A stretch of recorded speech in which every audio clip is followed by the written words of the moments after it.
Falcons.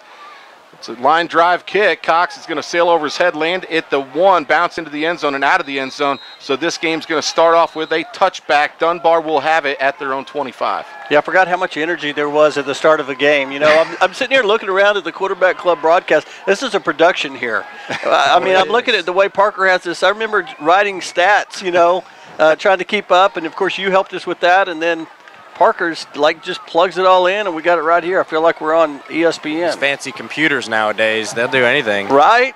It was a heavy dose of chicken scratch back in the day. There's no doubt. Wasn't it? Dandy Dan and Hammer. I remember that.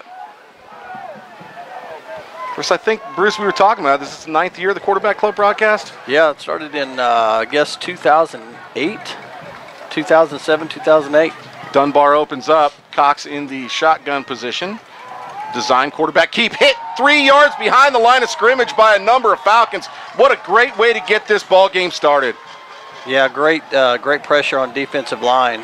Looked like Biggerstaff and Dalton Anderson getting in there for a 2-yard loss. It's going to bring up 2nd down and 12. You know, coming into the season, we've talked about it ad nauseum, but the defensive line was the question mark coming in. It's really turned out to be somewhat of a strength. They have a lot of active bodies. They're not real big, but they're fast, you know, and they still, not being big, they play incredibly aggressively, and just a lot of competition out here. 2 receivers to each side for Dunbar. This time they're going to give the handoff. Left side, he makes a man miss. It's Monty Jackson at the 32. Did that ball come out? That ball's on the ground. I think Alex Papard is the one who recovered it. I think it's Lake Dallas football all the way. Everybody's pointing that way. There is a little bit of a scrum going on at the bottom of the pile. Courtney Holder coming up off of it now, and it looks like they're going to say Dunbar football. Oh, man. Wow, so that's out at the 34-yard line. It was an 11-yard carry, so now it brings up 3rd down and 1. That was an opportunity that really could set a tone for this game if they get a fumble on the second play of the game. That's a nice shake and bake by the running back. He made a nice move and actually ran over I guess number 6. Yeah, Monty Jackson. Yeah. Yeah, there was something going on then at the the bottom ball of that came pile out because Little Pep fell on that one. Mm-hmm. So Leonte Cooper now the quarterback. I'm not sure where Nakia Cox is. Behind him is the running back, number 21, Timothy Crosley. They're going to give it to Crosley, trying to go left side. He gets hit. It's Nice Dalton job. Anderson, tackle for a loss and being finished up by Monty Jackson. Wow, what a play for the Falcons. Dunbar going to have to punt this ball away, Bruce. Sure, absolutely. Great pursuit by Monty Jackson coming up and making sure that he didn't go any further. That was a great play. You know, I'm looking at their quarterback situation. Nakia Cox, a heck of an athlete. I'm not sure why he wasn't in on that play. He's thrown for over 1,200 yards this season. Their other quarterback, Leonte Cooper, has only thrown for 130 yards, so I'm not sure what was going on. I didn't see him lined up at a wide receiver position. No, he must have went off for a play. I believe they're going to punt this ball away, and that's what Nakia Cox does. It's a high kick down the middle of the field. Keegan Brewer going to catch it at his own 30, coming here toward the near sideline, 40, 45, 50. Inside the 45, gets hit at the 43 and tackled at the Dunbar 40-yard line. Great starting field position for the Falcons on this opening drive. There happens to be a flag on the field. Let's see what it's all about. You got a great block from number 2, Devontae Taylor. Zachary Pointer. And that call is a holder, an illegal use of the hands, or an illegal block against the Falcons. So it'll be a spot foul. Looks like it happened at the Falcon 49. So this. I think they called that on 62, Evan Lee. Was that it? Yeah.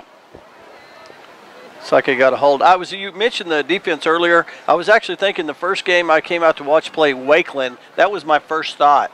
Hey, this defensive line's pretty good. Yeah, and they're not huge, you know, but they're active. Yeah. And I'm telling you, before last week's game against Poly, I was talking to Coach Cord Smith, and he was just talking about the way they just listen. They're such a coachable group. He says they take to their assignments. If I ask him to play a certain gap or a certain responsibility, he knows it's going to be done. And he says that, along with their motor, just keeps on running. That's what makes them so good. They're smart. They're disciplined, but they also just never give up. Falcons going to have it actually at their 33-yard line, so I was off on my spot. Courtney Holder left side. He's going to stop, try to cut it, but he gets hit behind the line of scrimmage all the way back at the 29. It's going to be a 4-yard loss. Tried to stretch that out, didn't he? Yeah, just nothing there on the left side. Defense did a good job staying at home. This Dunbar team is playing pretty scrappy already. They're getting after it. Yeah, no doubt. Dunbar comes in the district. They are 3-2, so their only losses have come to Birdville and Grapevine. And, of course, we've beat both those teams. We can get into the scores a little bit later to give you an idea of what those games look like. Now the Falcons, 2nd 14, man in motion. It's Griffin from left to right. Hahn looking to throw, looks left, looks center. Now he's going to throw it deep down the left sideline toward Brewer. It bobbled. It's incomplete at the Wildcat 40, so it's going to bring up 3rd and long. Yeah, they had one-on-one coverage on that side, and number 7 for Dunbar did a nice job just staying with him. He turned and looked and was able to bat that down. Keep an eye on this defense. Much like Eastern Hills, Coach Young alluded to the fact that they're going to send a lot of people, probably more than the Falcons can block at any given time. Empty sit again. 4 receivers here to the near side. Falcons headed toward that south end zone. Tristan Bowen, the lone receiver on the left side. Keep an eye on number 12. He's lined up on the hash marks here on the right side. Dagan Hahn's favorite target, number 12, Keegan Brewer. Now they're going to motion Brian Griffin to the left. They're going to set up the wide receiver screen. It's incomplete over the hands of Keegan Brewer, so now the Falcons going to have to punt on their first possession. Yeah, they had a 5-man front, and they came at him, and Dagan had to get rid of the ball real early. I got to tell you, though, doesn't it feel good to see Dagan Hahn out there? No doubt. I mean, when we had the spring game and he got hurt, everybody's thinking, wondering when he was going to be back and if he'd even be back for the playoffs. But yeah, it's awesome to see him back here. Our punter, it's Keegan, going to be at his own 15, gets a kick away, headed toward down the right side. Everyone's going to get away from it. Takes a Falcon roll inside the 30, and boy, Devontae Kinney gave Daniel Rivera a little bit of a cheap shot, it looked like, and that's going to be down by Garen Shantz at the 27-yard line. Yeah, let's keep an eye on Devontae Kinney this game, because I think the name of his game is talking some trash and getting after it a little bit. You see that? He was especially his game against Keegan Brewer. Let's keep an eye on that matchup. He was the deep man for the punt, and as everyone's getting away from it, Rivera just kind of got near him, and he reached out and gave a shove, and it was definitely dirty. There was no need for it. Yeah. It was nothing crazy. No. It was just saying, hey, I'm here. Yeah. It's just something you typically don't see because it wasn't a block of any sort. It was just kind of what you were saying. Hey, I'm here. We're here to play. Yeah. 1st and 10 for the Wildcats at their own 27. 2 receivers each side. Number 9, the quarterback, going to swing it to the right side. The receiver, he's got it. He's going to take it out to about the 29. It's a 2-yard gain on the play. Little pep in on that tackle. Yep. Yeah, absolutely. Number 37. That's Big Pep. Number 16 is Little Pep. Alex and Jacob Papard. Of course, Jacob playing linebacker tonight in the absence of number 25, Devin Turner. So, again, we talked about it. Monte Jackson is a safety. Brings up 2nd down and 8 from the 29. Yeah, look at that defense. There's 8 seniors on that defense. So it looks like Nakia Cox going to be the lone back lined up to the right of the quarterback. Now Devontae Kinney goes in motion left to right. They're going to fake it to him, the jet sweep. The quarterback takes it up the middle. Kane Cox missed trying to really blow him off the ball, and quarterback going to take it out to the 35. That quarterback is number 9, am I right? Leonte Cooper. Yes. Interesting that they're mixing up these quarterbacks because if you look at the stats, it's all Nakia Cox for the most part. And now Cooper, I'm not sure if there was an injury to him earlier. Not exactly sure what to tell you. It's 3rd down and 2. Size-wise, this has to be the best matchup Lake Dallas has seen. I agree all the way. Cooper now going to roll to his left. Fire up, nearly picked off by Courtney. It's incomplete. They were looking for Kinney. Can't remember. Devontae Kinney, yeah. So now it's going to bring up 4th and 2, and I think Dunbar at this stage of the field at their own 35 probably going to have to punt this ball away again. Keegan Brewer going to head back into punt receiving formation. Yeah, Courtney Holder read that all the way. Yeah, that could have been a pick 6 probably. Courtney had a pick 6 to open the game last week against Polytechnic. It was an 18-yard interception return for a touchdown to get it going. And again, the Falcons win big last week, 62-3.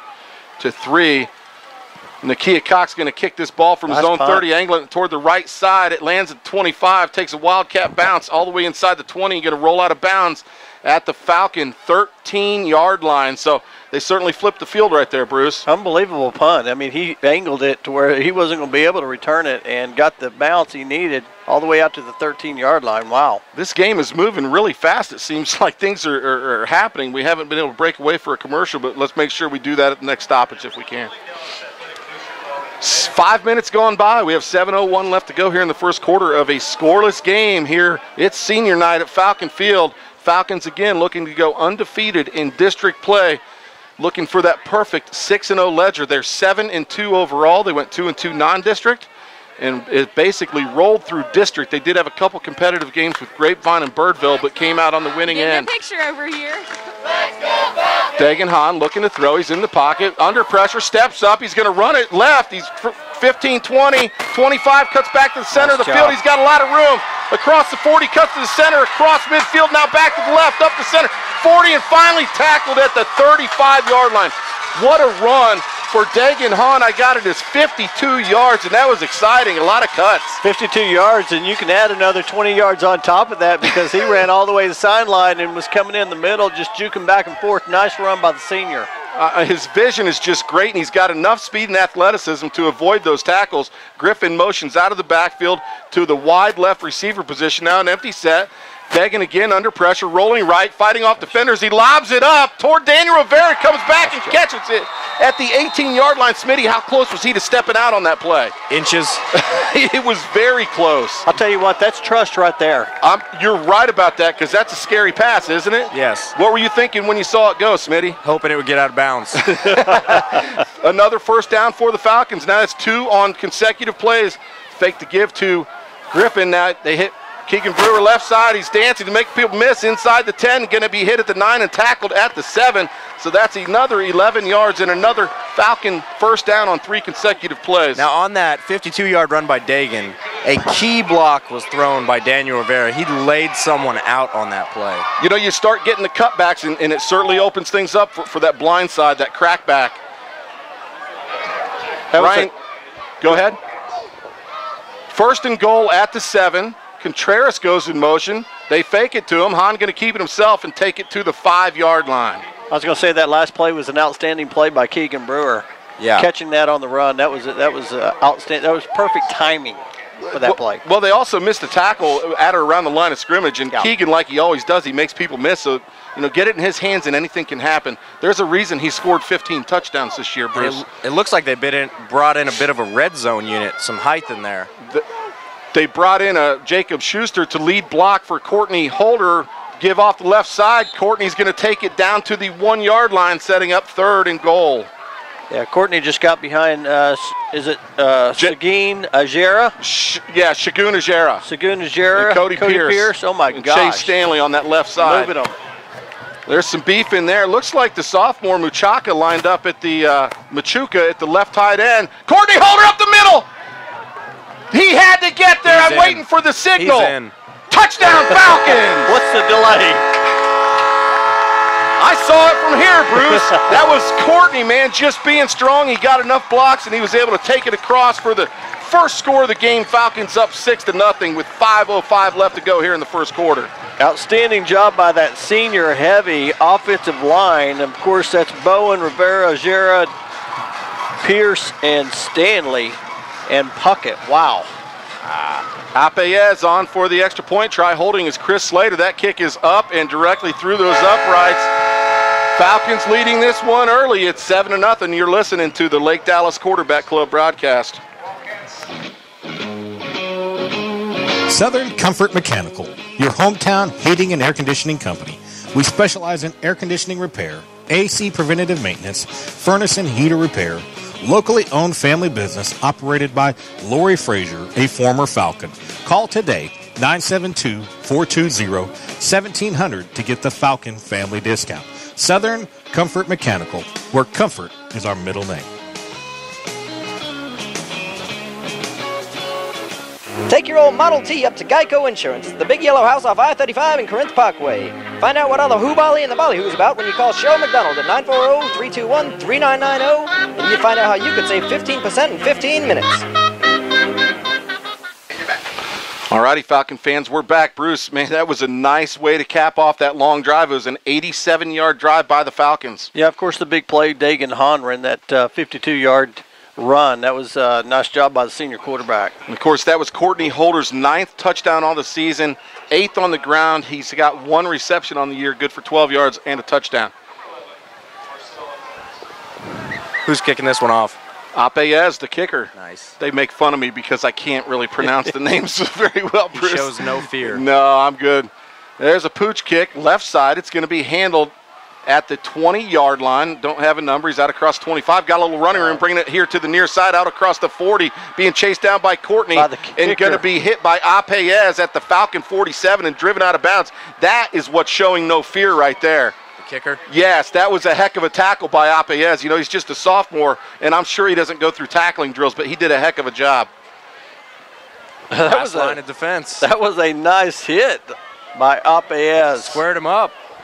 Very nice. Wow, who was that on the carry? Was that number 12 for them? Yes. Yeah, number 12, Willie Sparks.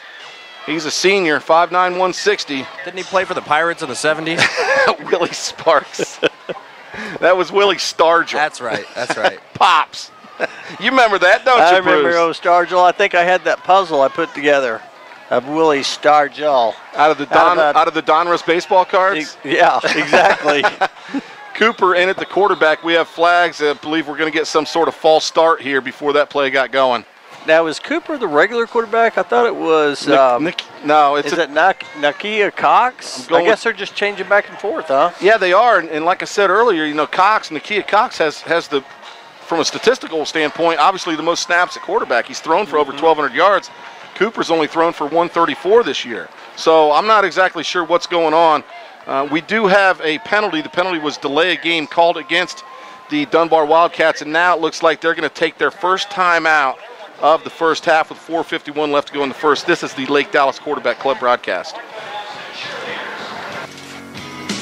King Brothers Boat Storage in Hickory Creek is a family-owned and operated facility providing quality service since 1984. 20 acres of outdoor or covered storage for your boat or RV. Secured by wrought iron fencing, coated gates with 24-hour access, on-site security, 2 air-conditioned restrooms, and on-site boat repair. Stop by and talk to Randy or Paulo about your option for quality storage at an affordable price. King Brothers Boat Storage. This is Steve Bain, General Manager, Huffines, Chrysler Jeep Dodge Ram in Louisville.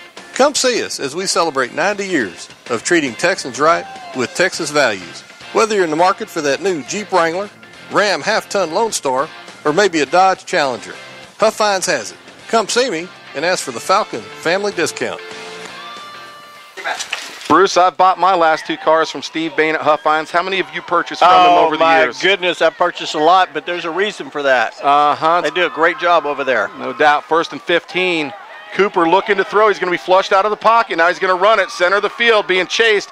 It's going to be Courtney Holder, and it might have been Biggerstaff in on that tackle. That's what it looks like. I think it was, but I was watching number 80, Ben Williamson. He just bull rushed 4 players, and the quarterback just barely got away on that left side, or he would have had a sack. That was amazing. Ben has been a beast this year. We've nicknamed him Big Play Ben because you watch, he'll make some plays. But, yes, he's the one who initially made that quarterback flush out of that pocket.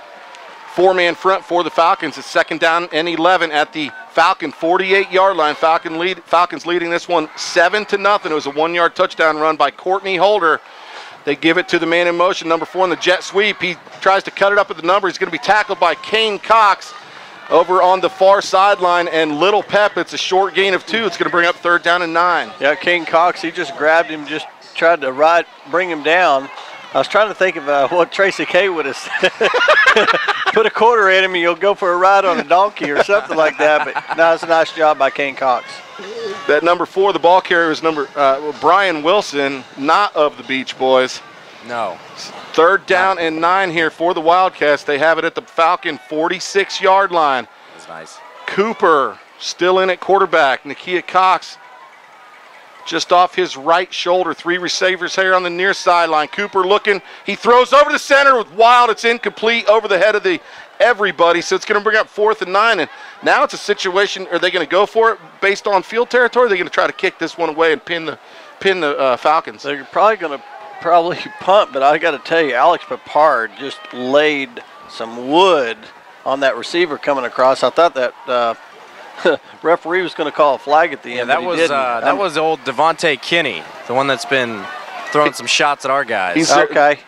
Well deserved. Papard, he laid him out. So I think this is appropriate. Falcons have to respect the fact that they can still run it. It looks like they're just going to keep their offense. I know their punter is Nakia Cox. He's going for the old quarterback. Cooper looking to throw on 4th. It's nearly intercepted by Courtney near the line of scrimmage, but it's incomplete. It's going to be a turnover on downs for the Wildcats. Yeah, 2 series in a row. Courtney Holder has a chance to get an INT and just comes up short. You know, and I think if he picks that one off, he can actually return it a good ways based on, you know, how fast he is, and there's a lot of room over here on that right side. Yeah, no question. He's in good position. So Falcons going to have it 1st and 10 at their own 46. Again, they're going to have really good starting field position. This is their 3rd drive of the game. The first one ended in a punt. The second one, of course, was that 87-yard drive that was capped off by a 1-yard touchdown run by Courtney Holder. 3:10 left to go in the first quarter. Falcons leading 7-0. Look how many guys are close to that line of scrimmage, Bruce. 2 receivers each side, setting up the option. Hahn going to keep it himself right side, makes a hurdle, goes over a few players, and falls at the 50. It's a gain of 4.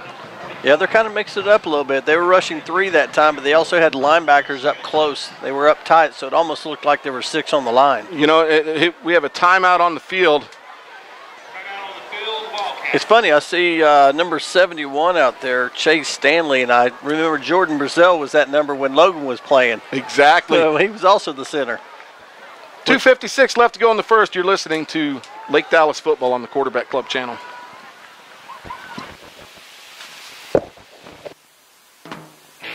Do you need a lift kit to jack your truck to the moon, Texas style? A tune-up for Old Faithful, keeping her going? Or maybe just some new kicks for that whip? Come on down to Goodyear Tire and Auto Service of Denton on Saddle Court off of Loop 88 near Golden Triangle Mall. Go online to schedule an appointment today or call 940-565-9651. Goodyear TAS of Denton.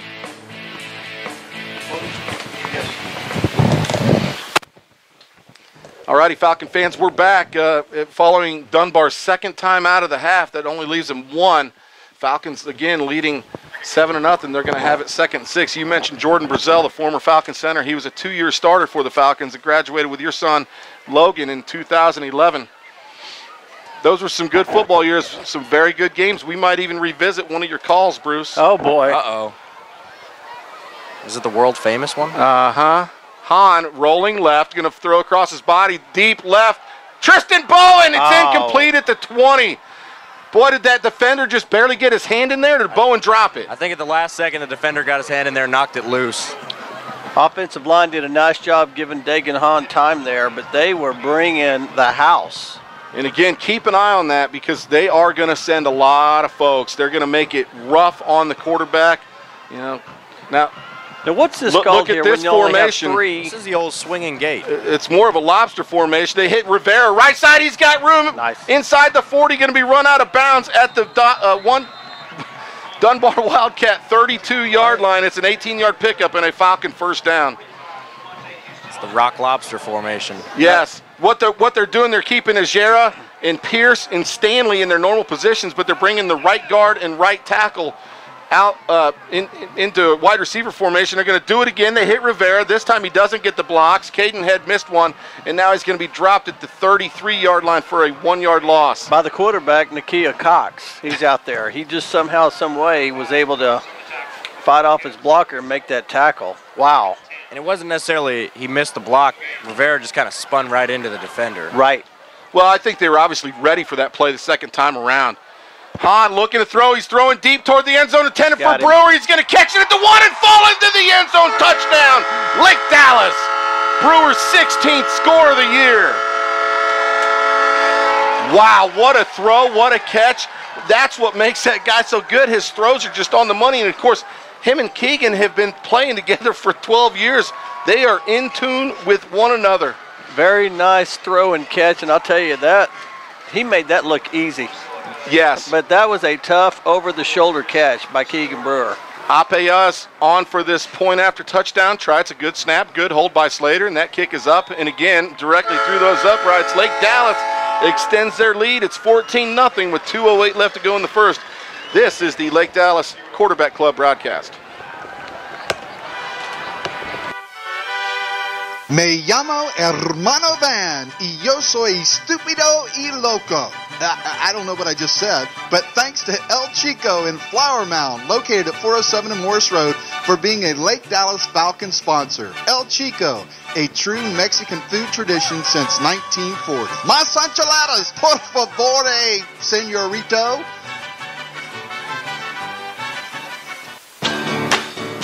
Hey, this is Claire, Falcon Varsity Cheerleader, letting you know how awesome Sugar Queen cupcakes are. Try their award-winning berry pecan cupcake or any of the other great flavors.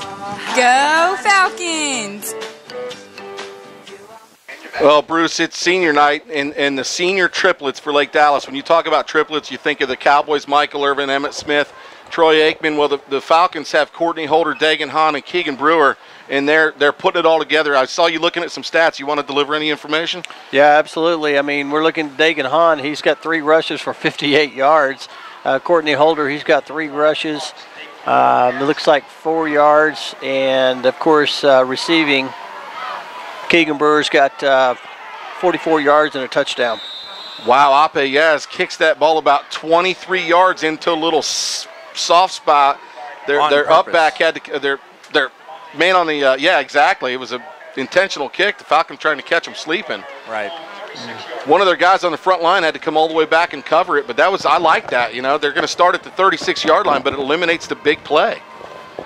You know, sometimes during the year the Falcons have shown the lack of ability to cover the deep kickoff, so they feel like sometimes it's safer just to give up a little bit of yardage on the front end as opposed to give up the big play. Not a bad play there. No, not at all. And I thought that it was very recoverable. There, one player was heads up enough to get back on it. Cooper going to fake the handoff. Now he's going to take it himself. Right side gets submarined by Kane Cox. Jake Papard comes up to finish it off. It's a short gain, maybe of 1 yard.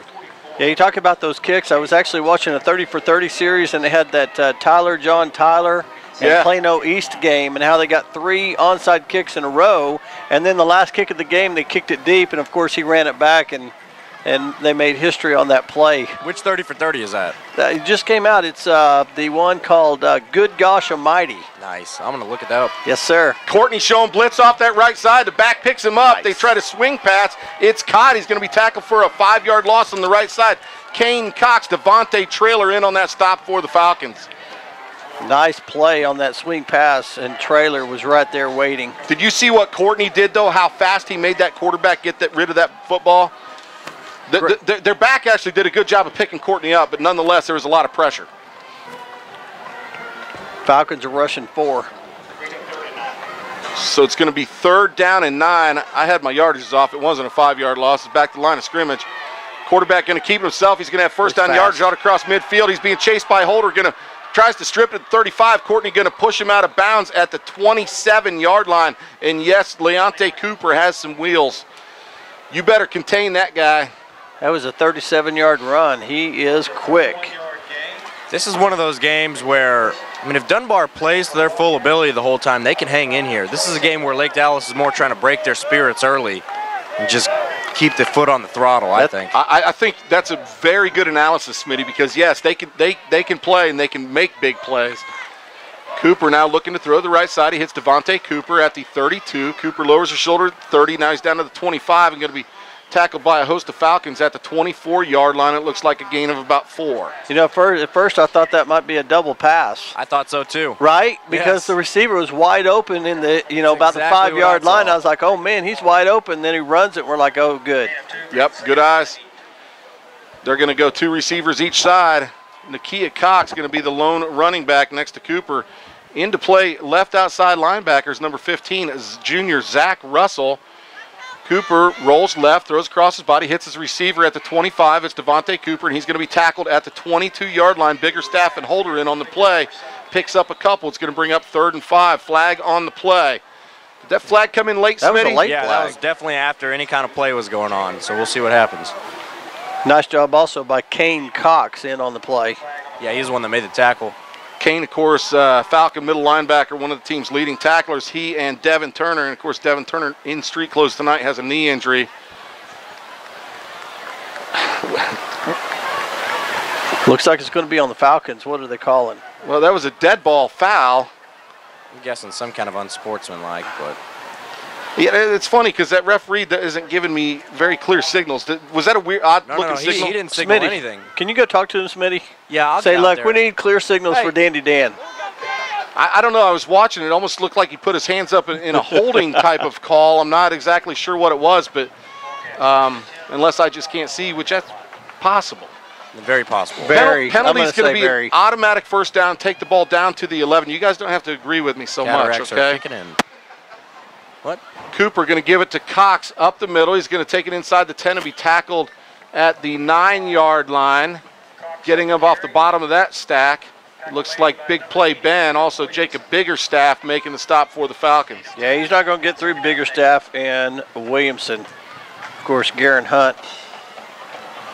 It's a 2-yard gain. It brings up 2nd down and 8. They can still pick up a first down at the 1-yard line.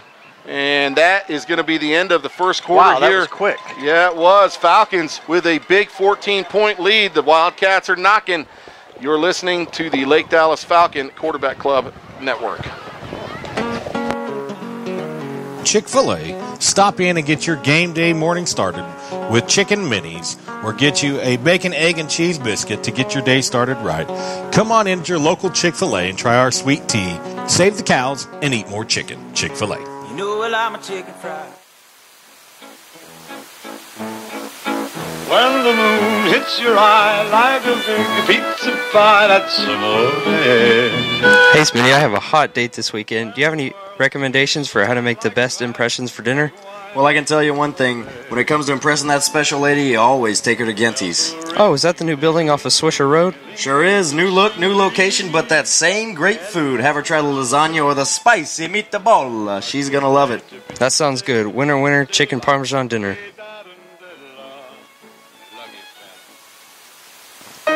Did you know in 15 seconds I can do a commercial for Geico Insurance? How was that? That was only 5 seconds, Brother Van. Geico Insurance, the yellow house on I-35. How was that? That was only 3 seconds. For auto, motorcycle, boats, all your insurance needs, Geico. How was that? That was 17, Brother Van.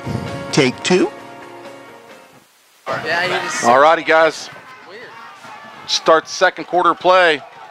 Wildcats going to have it. 2nd down and 8. Here comes Courtney Holder. Boy, screwed the play up. He's got him by the tail, but Cooper's going to take the ball inside the 10 and down to the 6. I thought Courtney was going to make the stop for a loss. They came in on a blitz from that far side and almost over-pursued. Yeah, it looked on like the play. It looked like a timing blitz, and he timed the blitz perfectly, but he just got inside of the play there. Well, it brings up 3rd down and 6, maybe 5. He picked up 3 on that play. They're going to have it 3rd and 5 at the 6-yard line. Cooper still the quarterback. It's going to be a direct snap. He's going to take it in. Gets hit at the 3. Tries to dive. He's going to be stopped at the half-yard line. They're saying the ball is down by contact as it came out and picked up by the Falcons' Ben Williamson. But we do have a flag on the field. It looks like that's going to be on number 5 of Dunbar. Some extracurricular going on after the play there. And that came in pretty late. Smitty, did you see exactly what happened? Did not. I saw the flag go up in the air and the ref shaking his head at number 5. Will they get the first down though, and then take the penalty? Because I mean that would have been for the first down. Yeah, exactly. It'd be a dead ball penalty again, I believe. He puts his hand up in the air. And that ball did come out, but it was definitely caused by the ground. Right. Again, dead ball. What?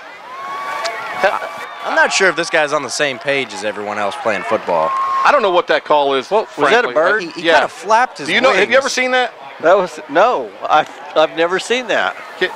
Smitty, if you, I think he said something and flapped his wings and said. Ask the helmet crew if does it. Conan, do you know what it is? Conan is laughing and shaking Bill his Slater's head. holding his hand. I don't know, guys. I Bill don't know. Slater, can you imitate what exact? Okay, there we go. That is what it looked like.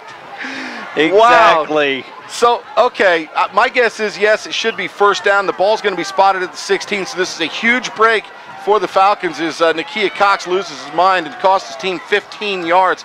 He is now the quarterback. Devontae Kinney lined up to his left in the backfield. They're going to give it to Kinney. Tries to go right side. He's going to take it down to the 14, but that's a great job of that defensive front led by Dalton Anderson. And who else is coming up off the bottom of that? Is that Biggie? That's Biggie. I'll tell you, Biggie's just played big. Big number 82. That was a nice job because Kinney took off like a rocket and ran into that Falcon wall. They have some athletes. There's a lot of speed and a lot of power out there. And the Falcons doing a good job containing these Wildcats. It's going to bring up 2nd down and 8 at the 14-yard line. 3 receivers to the far side. Dunbar headed toward that south end zone. 1 receiver on the near side. Fake the handoff. Cox going to take it left side. He's not going to make it to the line of scrimmage.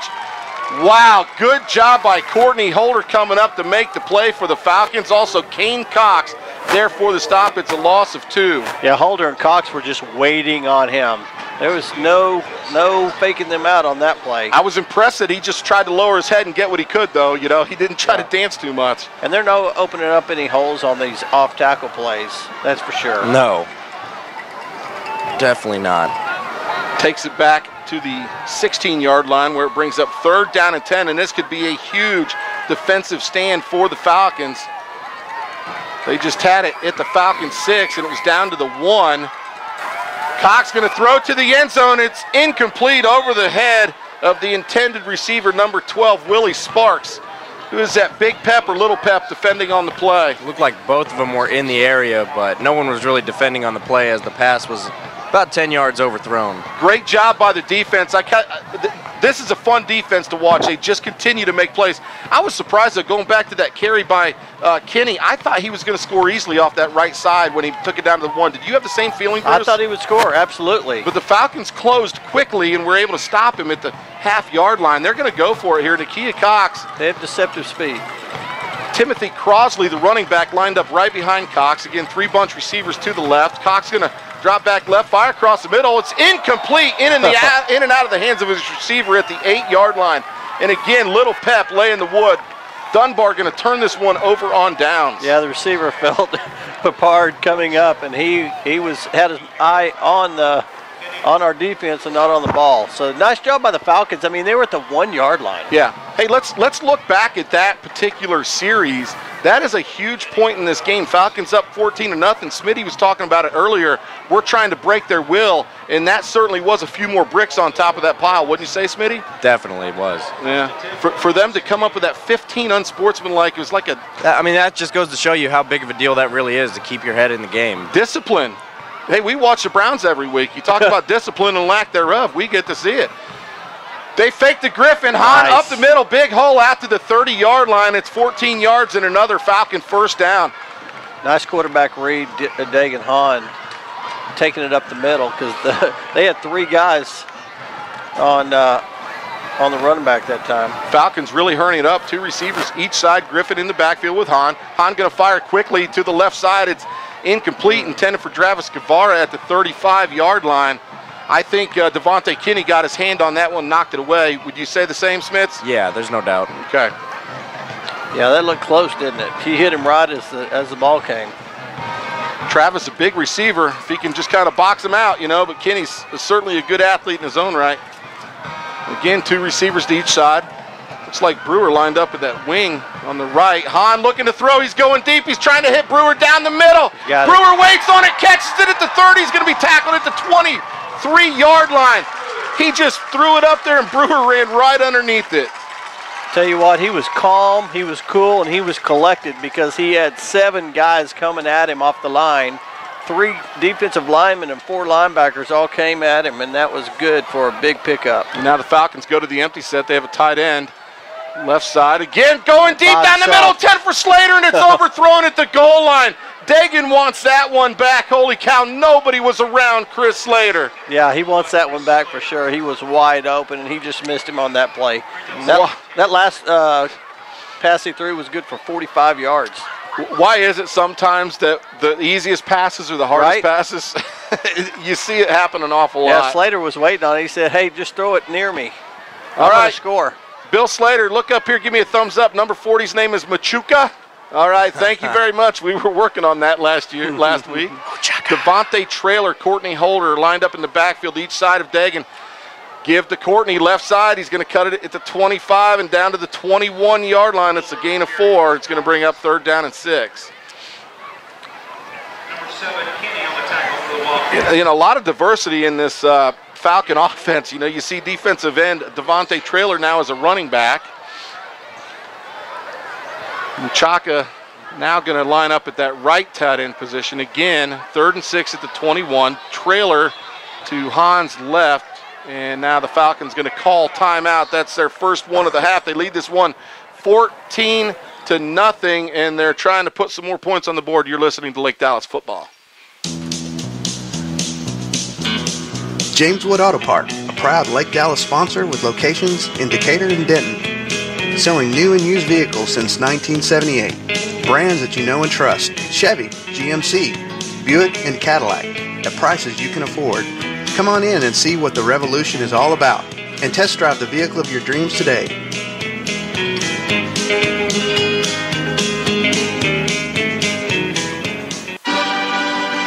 El Chico in Flower Mound. And now for our Spanish-speaking friends. El Chico in Flower Mound.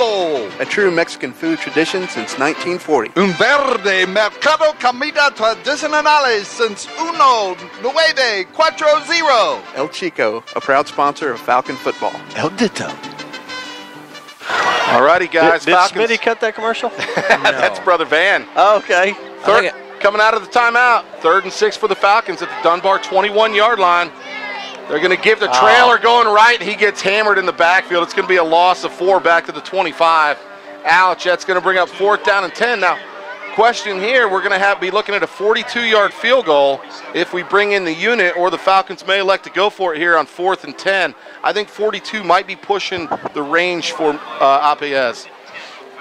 A couple shout-outs real quick. Ronnie Perry says he's not glad that you're here, Nick's not, but good to hear Brother Bruce back up in the booth. Brother Ronnie. Griffin motions back into the backfield. Hahn looking to throw. He's got him. He's got a post route. Keegan almost makes the one-hander at the goal line. The ball was barely overthrown. Wow, the Falcons going to turn it over on downs now, and Dagan's got to be kicking himself a little bit. What do you think, Bruce? Yeah, he's very frustrated right now. I took his helmet off, and he's just thinking, you know what, I got to make that play, and he will. Yeah. Yep, sometimes it just doesn't work out. You know, you saw the beautiful corner route to Keegan earlier. Right. Under, you know, with good coverage and everything, and then he's got a couple wide open ones, just overshoots him. Yeah, he had Brewer on a post right there. I tell you, I thought Brewer would actually catch that. I mean, he just needed another end. Yeah, right, Smitty? I thought he was going to bring it down, actually. Also want to give a shout-out to Mr. Lake City's Laird Lind. Of course, we talk about it. Big contributor to this broadcast. He always has been. Probably big time supporter. The biggest thing he does for this community is post weather updates from Frankie the Weatherman on Facebook. Exactly. 1st and 10 for the Wildcats at their own 25. Falcons with that 4-man rush. They give to Crosley, left side. Gets hit behind the line of scrimmage by Kane Cox. Takes it back to the original line. No gain on the play, but good effort by the Falcon defense. You had about half the defense over there making the tackle. That was an incredible play. Good pursuit. Kane Cox leading the charge over there. Nice job. You know, and with this speed and all that pursuit, the big thing is make sure we always stay at home and not get caught on, you know, something coming back the other way, any type of reverse action. A team like this, I would have to think, could catch a lot of people with their athleticism out there, their speed. They fake the jet sweep. Now they give to Crosley left side. He's out across the 30, 40, 35, and 40, and it's Big Pep coming in to make the stop. It's a gain of 16 out to the 41. Yeah, he had a hold that time on a counter play. Sure did. Adam Tips is into the ball game for the Falcons at the safety position. Roundtree and Boyce still locking down the corners. 1st and 10, Wildcats. Now, again, same play. They fake the jet sweep, give the little counter to Crosley. He's going to take it again, left side, same exact play, out to the 44, gain of 3. I think that's what they're going to have to do. They're going to have to run misdirection because just running just straight dive plays is just not going to get it done against this Falcon defense. Now, I heard that this team gave up points against Eastern Hills. Is that correct? Yeah, I can tell you that here in a few minutes. Okay. 2nd and 7 at the 44. Got 6 on here the line now. Here comes Holder off the side. He hits the quarterback in the backfield. It's that ball loose, and the Falcons have it. It's a 3-yard loss back to the 41, and that was all Courtney Holder, wasn't it? Yeah, absolutely. Yep, good pursuit. They actually brought 6 that time. They gave up 7 points. They won last week against Eastern Hills 22-7. Oh, interesting. That is very, very interesting. 3rd and 10 now for the Wildcats at their own 41-yard line. Looks like Ben Williamson over there. Going to go deep down the left side. Boyce in coverage. That ball's going to fall incomplete at the 35-yard line. Flag. Wow, you're kidding me. I thought that was great coverage. Did you see enough contact, Smits? Yeah, probably. I mean, right where he threw the flag, that's a good spot for him to throw that flag. I thought it was tight coverage, but I also thought Boyce did a good job of turning around and looking. Yeah, he ran with him, I thought, too, but I didn't know if he was bumping up against him or not. It was pretty handsy coverage. Was it? Yeah. Slater, what do you think? You're agreeing with Smits? All right. Thank you, guys. That's a long ways away. Your old eyes can't see it. I love how you're communicating. You're communicating like 60 yards away. Yeah, he's got spotters all around the stadium. He does. He's like, yeah, he's got spotters. From the east wing? You guys see that from the east wing of the school? Yep.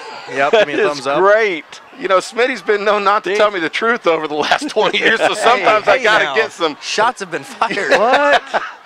I believe you, Smitty. Thank you, Wildcats into Falcon territory. 1st and 10 at the 44. This time to give to Crossley. And man, Anderson comes off the right end to make the stop with no gain on the play. He came flying in off that right end. He flew in and he took a somersault too. I mean, that was a great play on the end. Nice job.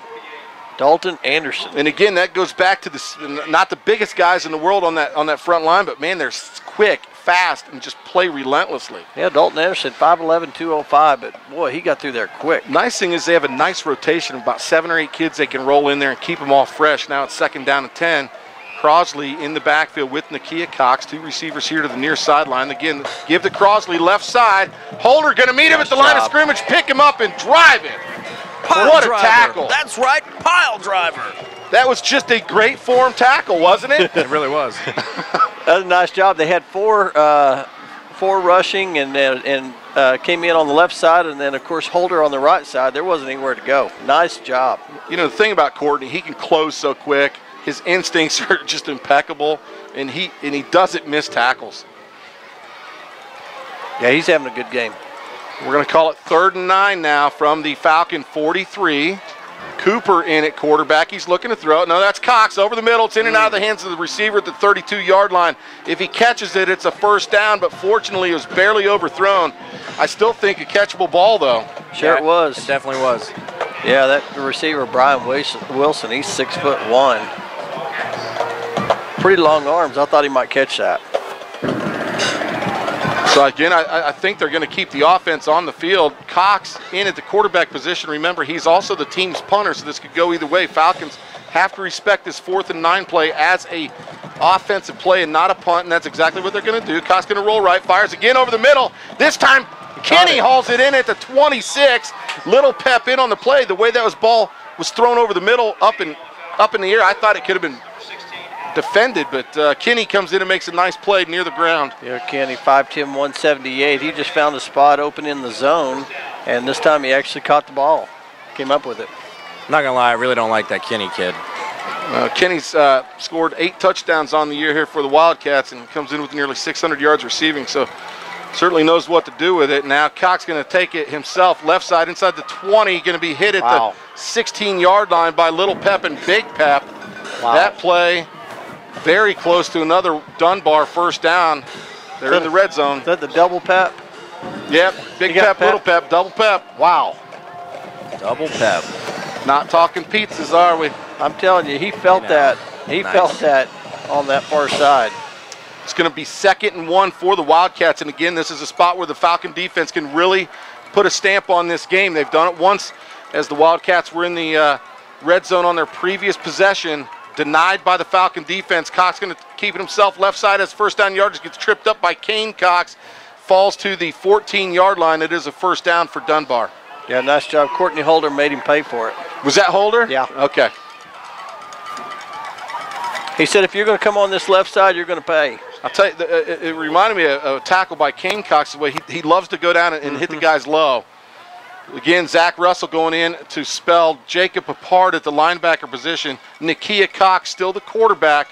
You know, they're flipping it all around, and we're seeing a little bit of both of their quarterbacks. Cox looking to throw. He throws a fade to the right side at the goal line. Touchdown, Dunbar. Over the outstretched arms of Kyle Roundtree. That is a 14-yard scoring play to number 19.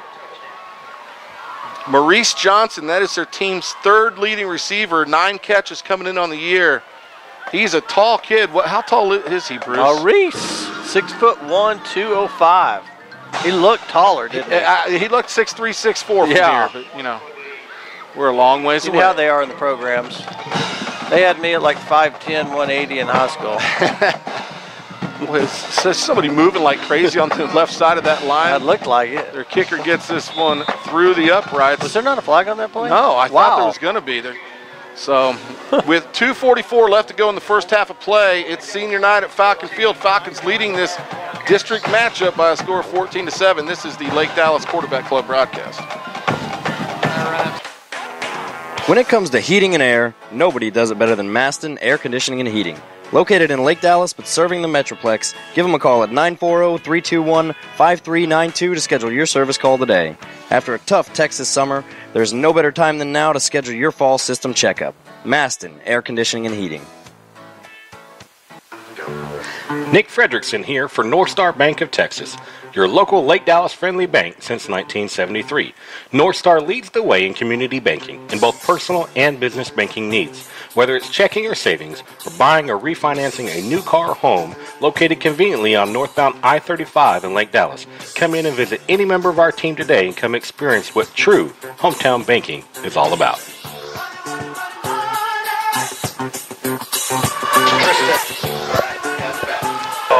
Well, guys, we have ourselves a football game, and this is fun. For the last 3 weeks, it's basically been a blowout, and we're finding ourselves searching for things to say. This is football, and I think everybody's enjoying this. Absolutely, and they were just, a yard away and a penalty away from almost tying this game, right? Yeah, exactly.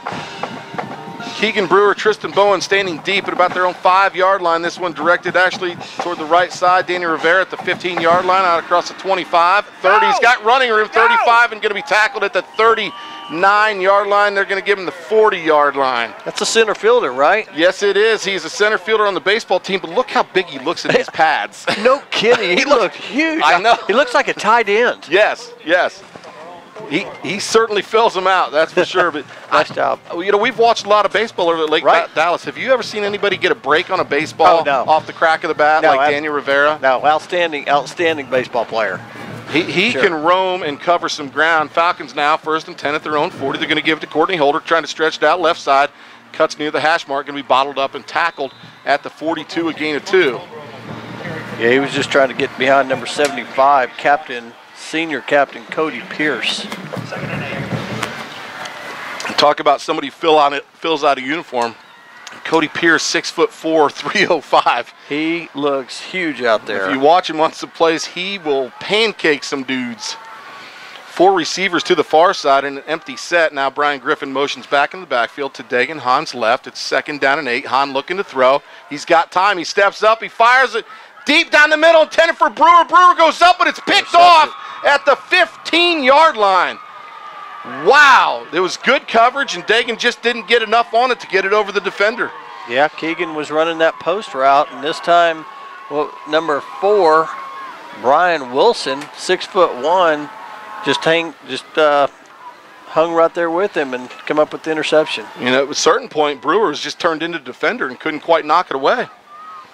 Yeah, it was about, a 33-yard pass?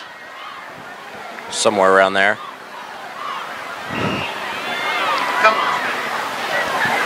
Yep.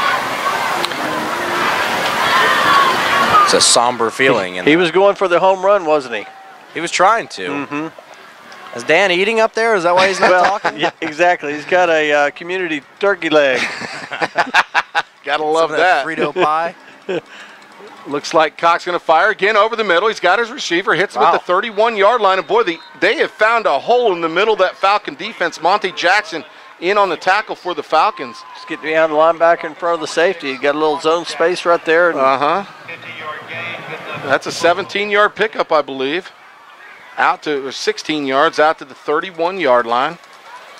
Again, Cox looking to throw. He's throwing deep down the left side. Got a receiver at the 49-yard line. Again, Monte Jackson in coverage for the Falcons, but that's they're certainly finding holes. Yeah, that looked like a comeback route. I mean, he ran about 15 yards and came back 3 and did a nice job hitting him. I'll tell you what, I'm just having fun watching Ben Williamson just bull rush these defenders, man.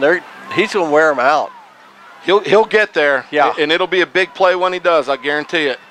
1st and 10 now for the Wildcats. Williamson disrupts the play. Jake Papard coming in to make the stop. It's going to be back to the original line of scrimmage, but again, that play was due to Ben Williamson. Cuts it back, makes him cut back into the teeth of the defense. Yeah, you said it right. He disrupted the play where Papard could come in and make the tackle. Nice job.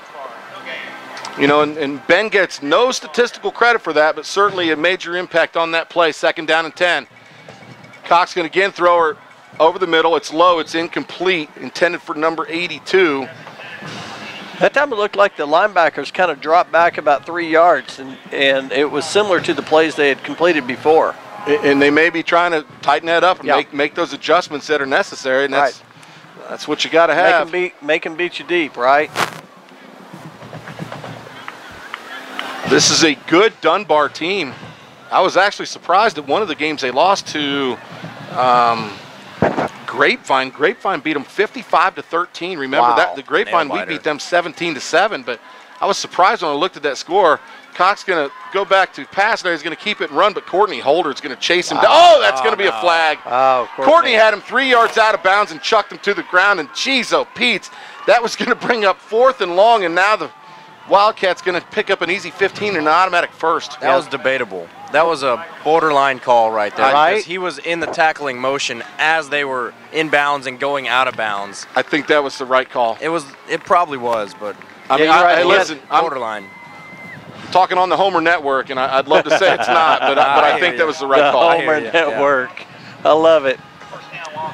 Yeah, I mean, yeah, you're right. I mean, momentum going over, tackling him out of bounds. I mean, he was running full speed, and he just decided, hey, you know what, I'm just going to flip you while I'm at it. This is interesting because right now at this point in the game, we have 41 seconds left to go in the half, and it can't get too much worse. Hopefully it's a quick 40 seconds, but the Falcons getting drilled in time of possession, 15:38 by Dunbar, 6:29, and now the Falcon defense on their heels and back out on the field quickly again. So this is interesting. Dunbar with a lot of momentum right now. It's 1st and 10 at the Falcon 33. Cox looking to throw. He's going to be flushed out of the pocket. Lets it go left side. He's got a receiver at the 5. He makes the catch, and he's driven. Oh, it's out of bounds. Yeah. He was in the air. Adam Tips defending, hit him while he was in the air, and he couldn't get a foot down. Great play by the junior Adam Tips. Great defense. Yeah, and also Kobe Boyce. Yeah, Kobe Boyce was in on that one. Nice job. Wow. I wonder how close that was. It looked like he was going to catch it in. Real close. I mean, his toes ended up in the whites of that sideline. So. Yeah. And good pressure once again by the defense. I mean, Nakia Cox had to step up and make that play. Hey, Harvey, if you're hearing it, if you don't mind, swing up here for the second half. Oh, that ball's on the ground. The Cox mishandled, picks it up. Now he's going to fire again deep toward the goal line. He's got Kenny. Oh. Monte Jackson nearly picks it off. It falls incomplete. Wow, Kenny was coming across the field back to his quarterback, wasn't he? And he threw it across his body. Probably couldn't get everything he had. It was still a good throw. Yeah, he threw it across the field. But I'll tell you, that was our defensive front forcing Nakia Cox, off to the sidelines. He had to make a throw across his body and should have had an INT right there. Yeah, it looks like Jackson just kind of drifted back and was able to get his hands on it. Very close to an interception. That would have been a huge play. Monty shows the ability to come up with big plays as well. This is important for the Falcons to stop him here because they get the ball coming out second half. Exactly. 3rd down and 10. Cox still the quarterback. He's going to roll to his right. Looks to throw again. Fires deep over the middle. Monte Jackson not this with time. the interception at the 11-yard line. He gets bottled up at the 18-yard line, comes back. The ball's on the ground, but Tips has it at the 15. Monte Jackson, he says not this time. Well, I just got done saying when he makes a play, it's usually a big one, and there we go. He picked up a fumble 2 weeks ago, went 20 yards for a touchdown. Last week it was a 60-yard punt return for a touchdown, and now a critical, huge interception before the end of the first half. to protect that Falcon 7-point lead. Yeah, and he had to go up for that ball. That was a nice interception. And of course, you got to give credit also to Adam Tips for recovering the fumble right there. Good play by the junior. Falcons just going to take a knee and get out of this half, leading the Dunbar Wildcats by a score of 14-7. So, Smitty, I know you're going to be passing this thing off to Hector after the halftime minute with Coach Young. So we have all that in place. Their band's going to take the field first. Parker and I will do a little halftime stat show, and then we'll turn it over to Hector so he can talk about the band. And yeah, this is the Southern Comfort Mechanical halftime minute with Coach Young, and he's walking up here in the middle of this unit, and we are about to get this thing underway. What a half, though. Exciting game. So, Coach, obviously your defense is keeping you in this one, and how do you plan on your offense getting a spark in the second half to get this thing going? Well, the problem is we're not getting the ball enough because our defense is getting too many penalties. It's every single possession they had was extended because of penalties. We had 4 possessions. We scored 2 touchdowns. Now we did that one go along there. It's both. But defensively, they don't have any points and half those many yards if we don't have those penalties. There's several that were on 3rd down. The other one was 3rd and long on a pass interference. There was another 3rd and long on another 15. So you're giving them the ball too much and they have too much time in possession because of penalties. Right, not to put the cart in front of the horse here, but is there anything in particular that you were looking for from the team to ensure that you were playoff ready? Well, you don't want to have penalties and stupid mistakes, and we've had a bunch of them here this half. That's fair. Good luck, Coach.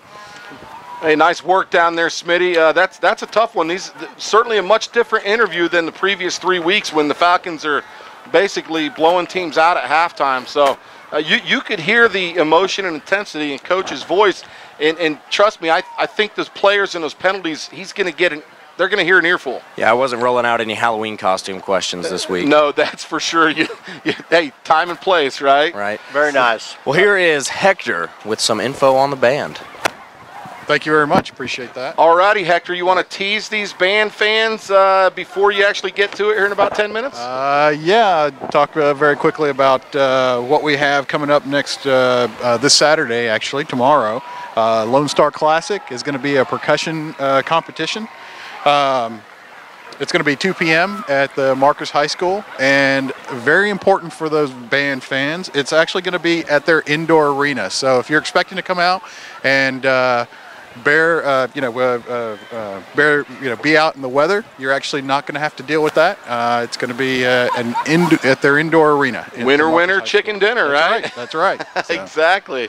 All righty. Well, hey, if you stand by, we'll get you pulled back up for whenever the Lake Dallas Marching Band performs. But right now, if you guys want to hear about some halftime statistics the Falcons are throwing down, it's Parker Webb and I. Parker, your stat man, we're going to be bringing it to you. Parker, interesting game. I know you're watching it and having to do a lot of data entry, but what are your overall thoughts on this first half? Offense has been playing good. Defense, there's a couple of spots towards the half where it looks like we're giving up big plays, like down the middle of the field, and so probably need to tighten that up because it looks like they're getting some good yardage off of that. Yeah, they certainly seem to find a hole in that Falcon defense, and they were able to move the ball by attacking the middle of the field. So do you want to go over the breakdown in statistics team to team? Is that where you want to go? I'm looking right now. The Falcons have 7 first downs. Dunbar actually has 9. If you want to kind of pick this up and go ahead and give us information, that'd be great. All right, LD is leading the total yards with 199 to Dunbar's 178. Passing yards, we're almost double them with 123 to their 72. There's been, we've had 3 penalties for 57 yards. They've had 2 for 15. 2 for 4 on 3rd down conversions to their 1 for 7. And time possession is a big difference in here, where we've had the ball for 6 minutes 29 seconds to their 17 minutes and 20 seconds. That's a stat that really jumps out at me as well, Parker. The time of possession was just huge. Again, I mean, they're more than doubling us in time of possession, coming close to tripling us. So that's one where I think we're going to have to keep that offense on the field, because that defense eventually, if they're out there too long, they're just going to wear down a little bit. Do you want to toggle it over to our individual statistics, and we can go through those? And again, you look back at this game, the defense really bailed the Falcons out there. The Dunbar had it at the 1. They had a dead ball, unsportsmanlike penalty called against Nakia Cox, which backed them up to 16. Falcons able to escape that one, didn't give up any points. They protected that 14-0 lead, but then they were able to get it going again, and they did bring the score to within 7. So that's where we stand. It is Falcons 14, Dunbar 7 right now. You want to go over the Lake Dallas stats? Dagan Hahn is 6 for 13 on completions, 123 yards passing, a long of 45, 1 touchdown and 1 interception. Total rushing, Courtney Holder leads with 5 rushes for 8 yards, a long of 4 and 1 touchdown. Dagan Hahn is right behind him with 4 rushes for 72 yards, a long of 52. Yeah, and that 52-yarder on that first drive that they had, that was fantastic. Actually, I believe that was their second drive of the game. And then Devontae Traylor with 1 carry for -4 yards. And for receiving, Keegan Brewer leads the way with 3 catches, targeted 7 times, 89 yards total, and a long of 45 with 1 touchdown. Daniel Rivera, 3 catches, targeted 3 times, long of 18 and 34 yards total. Yeah, really not a whole lot of numbers in that statistical sheet for the Falcons when you're going through the receiving yards, and that's it. Brewer with 3 receptions, Rivera with 3 receptions. But the thing that when I see number 1 Chris Slater on that board, no catches, boy, Dagan wishes he had that one back there on that north end zone goal line where he just overshot Slater, wide open, not a wildcat to be found. That really could have been a momentum swing for the Falcons, to extend that lead. And like Smitty was talking about, this is a game where you want to break their will, and the Falcons just haven't been able to totally do that. I thought at the 14-0 mark we were in the process of doing it, but give Dunbar a lot of credit for fighting back and staying in the game. And now we have a football game. This is actually fun. This gets your blood pumping a little bit, doesn't it? Yes, it's a lot more fun to watch a close game than a blowout. So yeah, I mean, it's fun to win, but these games are the one that kind of make your heart tick a little bit. So those are your halftime stats. Parker, anything else you want to say? It is senior night for you. Any thoughts for you on senior night? Was it cool to be out there? Did you have any reflections or memories coming back about your high school career? Not really. It was just walk across and I just say what you're going to do, and then it's basically over. So you're just kind of like, I'm here with my mom and dad. Just something to do. So, well, what are your plans? So let's get into that. Okay, well, I'm planning on going to a fire academy. I'm not sure which one yet, but I plan on doing that and being a certified firefighter paramedic. Cool. Why? Have you always felt that way, or is that a new thing for you? Because I've never heard you talk about that. I've been with you for 4 years up here in the booth, and this is kind of new to us. Yeah, it's a fairly new career option that I've looked at. Like, I've known a lot of people that have done that, and they recommend people to do it because they just say it's fun to do, and they love what they do. So I just think it'd be nice to do that and help people out and whatnot. So, well, cool. Do you have any contacts, and do you have people kind of guiding you and steering you? Do you know what school? You said you were undecided on what school you're going to, but you have somewhat of a plan? Yes. I've my next door neighbor is a firefighter in Irving, and then I know another player, Bryson Porter's dad, is the battalion chief in Frisco. So I know some people that have had some experience. Well, that's really cool, and if they can talk to you about that experience, the other cool thing about that is knowing people to where you can get a foot in the door, so that's also going to be a benefit for you. So, anyway, well, Parker, I'll tell you what, senior night has come around pretty quick here in 2015. You've been a 4-year starter on this broadcast team. We were talking about it before. Bruce is obviously helping us. Bruce started this broadcast 9 years ago with the help of Tracy Cade and his brother Joe Waller. But the one thing Bruce always told me, and Bruce's attitude about the broadcast team, you just got to have people that want to be here.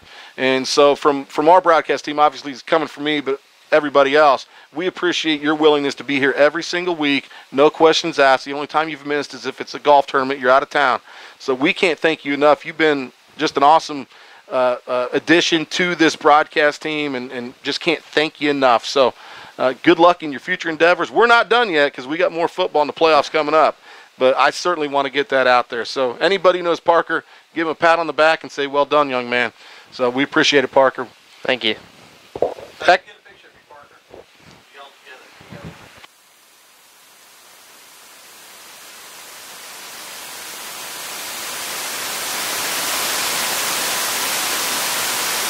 You can let Hector know to unmute the mic. All righty, Hector, if you want to unmute your mic, that'd be great. All right. Now coming to you are the DHS Prancing Kittens, dancing to Waiting for Tonight by Jennifer Lopez. Captain Sierra Sims, Co-Captain Ashley Sophie Harris, Lieutenant Jeremiah Wilson, and Lieutenant Brandon Myers. Oh my gosh.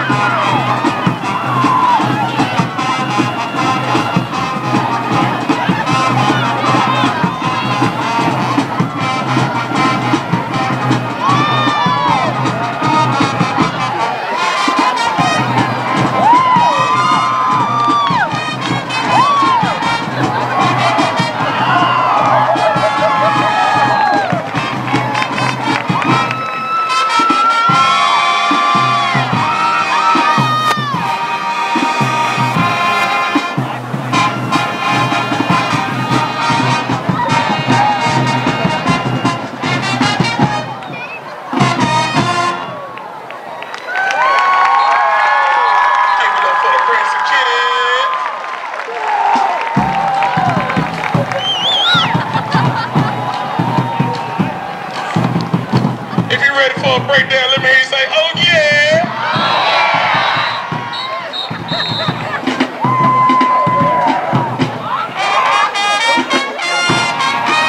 Smooth it out, man.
Wow, what an amazing show from the Dunbar Band. Just goes to show you, a smaller band, what they can do in terms of choreography and a little bit of passion, puts together an amazing show. So congratulations to the Dunbar Band.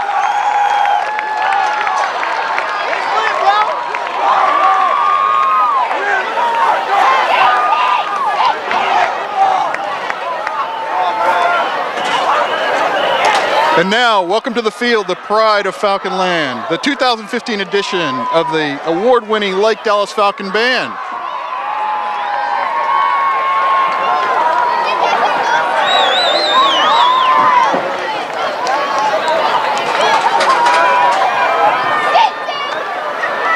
Tonight, the band's being led onto the field by junior drum major Anya Rodionova, with assistance from senior drum majors Victoria Sineground and Gabby Estes.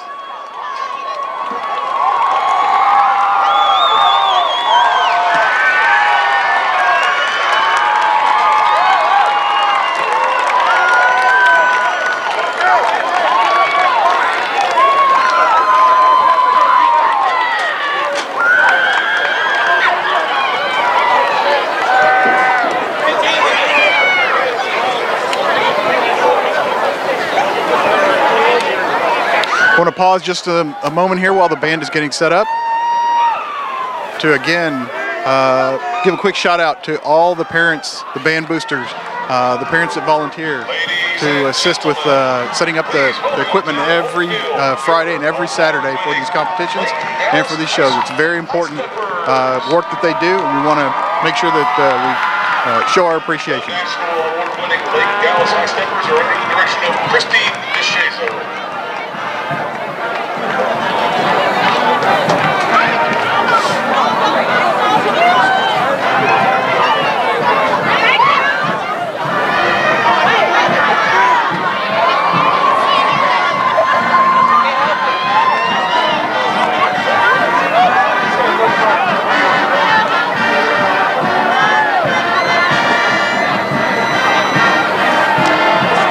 Now on the field, we are welcoming our award-winning Lake Dallas High Steppers. The 2015-2016 dance officers are Lieutenant Kaylee Lusk, Lieutenant Allison Elliott, Senior Lieutenant Janae Myers, Senior First Lieutenant Bailey Hayes, Senior Captain Katie Matthews.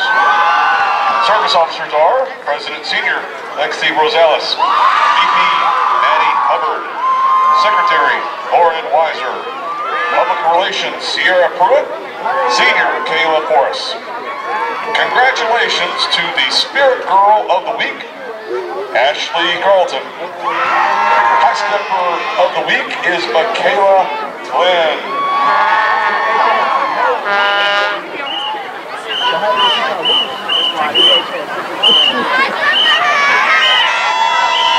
Congratulations to the Southwest Raffle ticket winner, Stephanie Hall. Now, for your halftime entertainment, the Lake Dallas High School High Steppers will perform a Texas traditional high kick to Magnificent Seven, performed by the Lake Dallas Falcon Marching Band. Oh, God.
And another fantastic performance by our award-winning Lake Dallas High Steppers.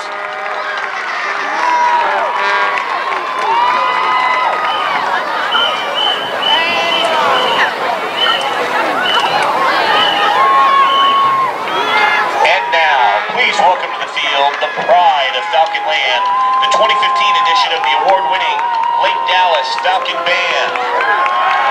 The band is being led onto the field by Junior Drum Major Amir Rodianova, with assistance from Senior Drum Majors Victoria Cineground and Gabby Estes. Color Guard Captain Anna Hammonds. Color Guard Lieutenant Chandler Blaisdell. Drumline Captain Austin Benedetti. Directors for the Lake Dallas High School Marching Band are Denise Kennedy, Frankie Burke, and Juan Nunez, with assistance from Color Guard Instructor Emmanuel Silvera. The Color Guard Captain tonight is Anna Hammonds. Color Guard Lieutenant is Chandler Blaisdell. The Drumline Captain is Austin Benedetti. The directors for the Lake Dallas High School Marching Band are Denise Kennedy, Frankie Burke, and Juan Nunez, with assistance from Color Guard Instructor Emmanuel Silvera and student teacher David Sarles. Tonight the Falcon Band is proud to announce that they recently earned their 5th straight Division I superior rating at the Region 24 UIL Marching Contest. And tonight the band would like to dedicate their final performance of their full 2015 competition show, the Rat Race, to the senior class of 2016. Congratulations, seniors.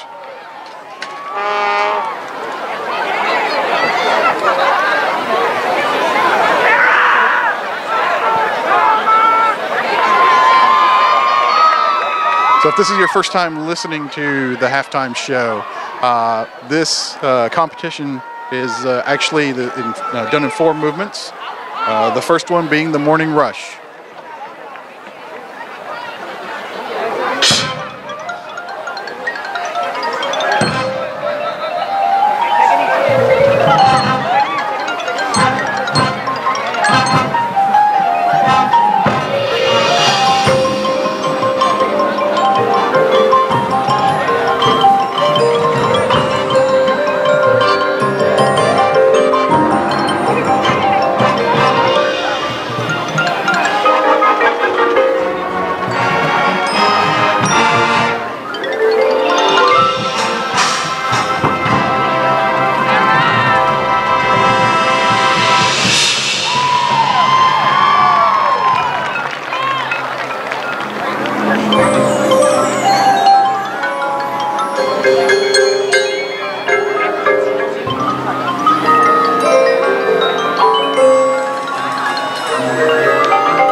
The second movement is the daily grind.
Third movement on the town.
Final movement is the ride home.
Great job for the band.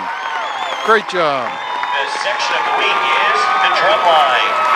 Member of the week is Section of the week is the drum line. Member of the week is Junior Drum Major Anya Rodionova. Falcon Band is proudly sponsored by Mark Tucker Allstate, Estes Educational Consulting, Twice the Ice in Hickory Creek, and First Choice Emergency Room, Hickory Creek. Thank you to everyone for supporting the Lake Dallas Marching Band. I've got Frankie Burke with me. I'm going to ask him a couple quick questions. How'd they do this evening? They did very well. So what in a percussion competition, what do they normally look for? They look for precision, both in terms of music and marching on the field. So their drill formations, when they're marching from spot to spot, from snapshot to snapshot, also how they move from spot to spot. They're looking for a lot of uniformity of both sound and visuals. All right, excellent. Thank you very much, and good luck tomorrow. Thank you, I appreciate it. Limited transport. All right, Dan. Hector, you got me. Yes, sir. Hey, that was cool. Who was that again? That was Frankie Burke. And he is? He's one of the directors. He's focused on the percussion section of the band. So his job to make sure that all the all the big bass drums, all the fun stuff, all that rhythm comes in very nicely, very cleanly. All right, very cool. Hector, thanks for your fine work. Thank you. Appreciate it. And I'm handing this back over to Smitty. All right, thank you, sir. Nice work, Hector. All right, so we have, we have former Falcons in the booth. Uh-oh. Bruce, what do you make of this, man? We have Dylan Hahn, and we have Josh Waller, class of 2010, right, Josh? Couple of district champions right here. That's exactly 5'2", 225, right? We got a homer call line. That was greatness. Oh, yeah, absolutely. All righty. Hey, Dunbar's on the field. We're going to get the second half kicked off. Falcons leading this one 14-7 in a very close district game here where the Falcons are trying to go 6-0 in district play for the second year in a row. Deep to receive this kickoff, Keegan Brewer on the right hash mark. Courtney Holder lined up on the left hash mark. And, you know, Dunbar really doesn't have a whole lot. I mean, they want to beat the Falcons. I would make sure your front line has their eyes on right now and make sure they don't try any kind of funny onside kick right here. No, absolutely. You know, they won the toss and deferred, so that's why they're getting the ball now. So, kick down the right side. It's going to be handled by Rivera at the 20, out across the 30, middle of the field. 35 gets banged up at the 37-yard line, spins out of a tackle and falls forward to the 41-yard line. Good opening field position here for the Falcons. And as we get opportunities, we have Dylan Hahn in the booth with us. Dylan, how you feeling tonight? I'm doing good, guys. Thanks for having me. Doing good. Dylan is a graduate. Were you 2011? 2010. 2010 yes, with sir. Josh. Yes, sir. You were a wide receiver here for the Lake Dallas Falcons. You're the brother of starting quarterback Dagan Hahn. And we're bringing your expertise in for a little bit of playoff picture talk, and you're kind of keeping an eye on what's going on in the other districts and maybe give us some insight into that. So as we can't, oh boy, there's a pass to Contreras. He's got a little bit of room. He's across midfield, going down the left sideline, going to be hit at the 35 and tackled at the 32-yard line. Well, they had a linebacker look like jumped that route, and fortunately, Dagan was able to get it over the head of the defender. Contreras, once he gets it in his hands, speedy, and he made a big play for the Falcons. Falcons have it 1st and 10 at the Dunbar Wildcat 32-yard line. Keegan Brewer in the quarterback position. They're going to fake it to Griffin. Keegan Brewer up the middle, making people miss. Is inside the 20, gets hit, and is going to be tackled at the 17-yard line. That's a 15-yard carry for the senior wide receiver. 2 plays, 2 big plays, and we're in the red zone, Bruce. Yes, we are. And Bruce doesn't have his head on, but that's all right, man. That's right. I had Josh Waller over here. Dagan Hahn, quarterback keep up the middle, big hole inside the 5 and gets stopped by the shoestrings at the 2-yard line. Yeah. Falcons marching, knocking on that door, trying to extend this lead, one they deserve. I guess he slid down. It looked like what was he doing there?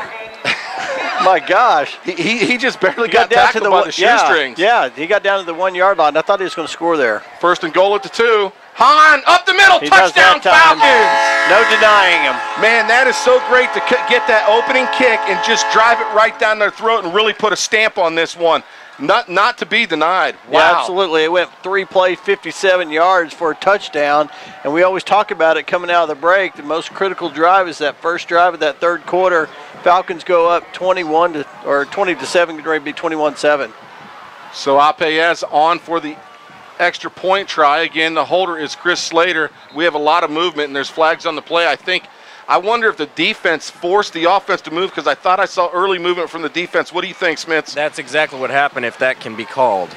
Yeah, it can. If they get across, yes, it's exactly what it was. Offsides against the defense, so it's going to move them up, 1 yard closer on this. So Apeyez been really good on his point afters. Cody Pierce doing a good job of snapping that ball. Slater with the good holds, and little number 11, who made a big tackle in that first half on that kickoff return, on for point after what try was that? Number 3. What?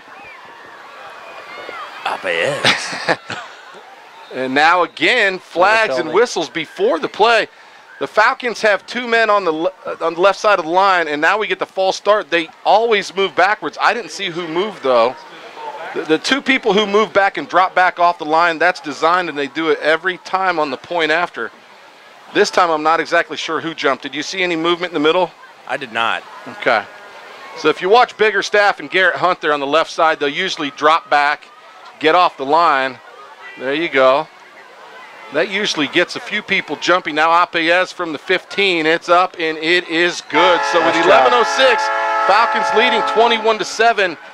We're going to keep it right here, though, because we have Dylan. So, Dylan, here's the deal. Falcons are looking ahead. We know we're already the #1 seed coming out of this district in Division II. That's right. Or the small school. Yes, sir. There's a big cluster, though, about who we could play from District 5. So can you give us that rundown? Yeah, so basically, to keep things really simple, if Azle loses tonight, we would play Fort Worth Brewer. That's the simplest solution that could happen. Okay. However, if Azle wins, they've got to win by 18 or more points to create a three-way tie for the 2 spots. Then it goes down to coin flips and stuff like that. So it gets real complicated there, and with the coin flips, I mean, we wouldn't have any say in that, so it could be Ryder, Azle, or Fort Worth Brewer that we see in the first round. Can you tell, are you keeping track of current scoring updates in those games? Can you give us a sense of what might be happening? Yeah, so Fort Worth Brewer, Azle, and Ryder are the 3 teams we're keeping our eye on. Ryder and Azle are playing each other tonight. Azle's up 28-27 coming out of into the second half. Fort Worth Brewers up 35-10, so it's looking like they're going to secure a win. With that Azle and Ryder game, if Brewer wins and Azle doesn't win by more than 18, we're going to be playing Fort Worth Brewer. Okay, so my head's somewhat spinning right now with all that information. Exactly. I know you got it, but he's got it. No, yeah, totally. So keep it right here. Ape is going to get this kickoff going, and we're going to continue to talk about that because there's some other dynamics.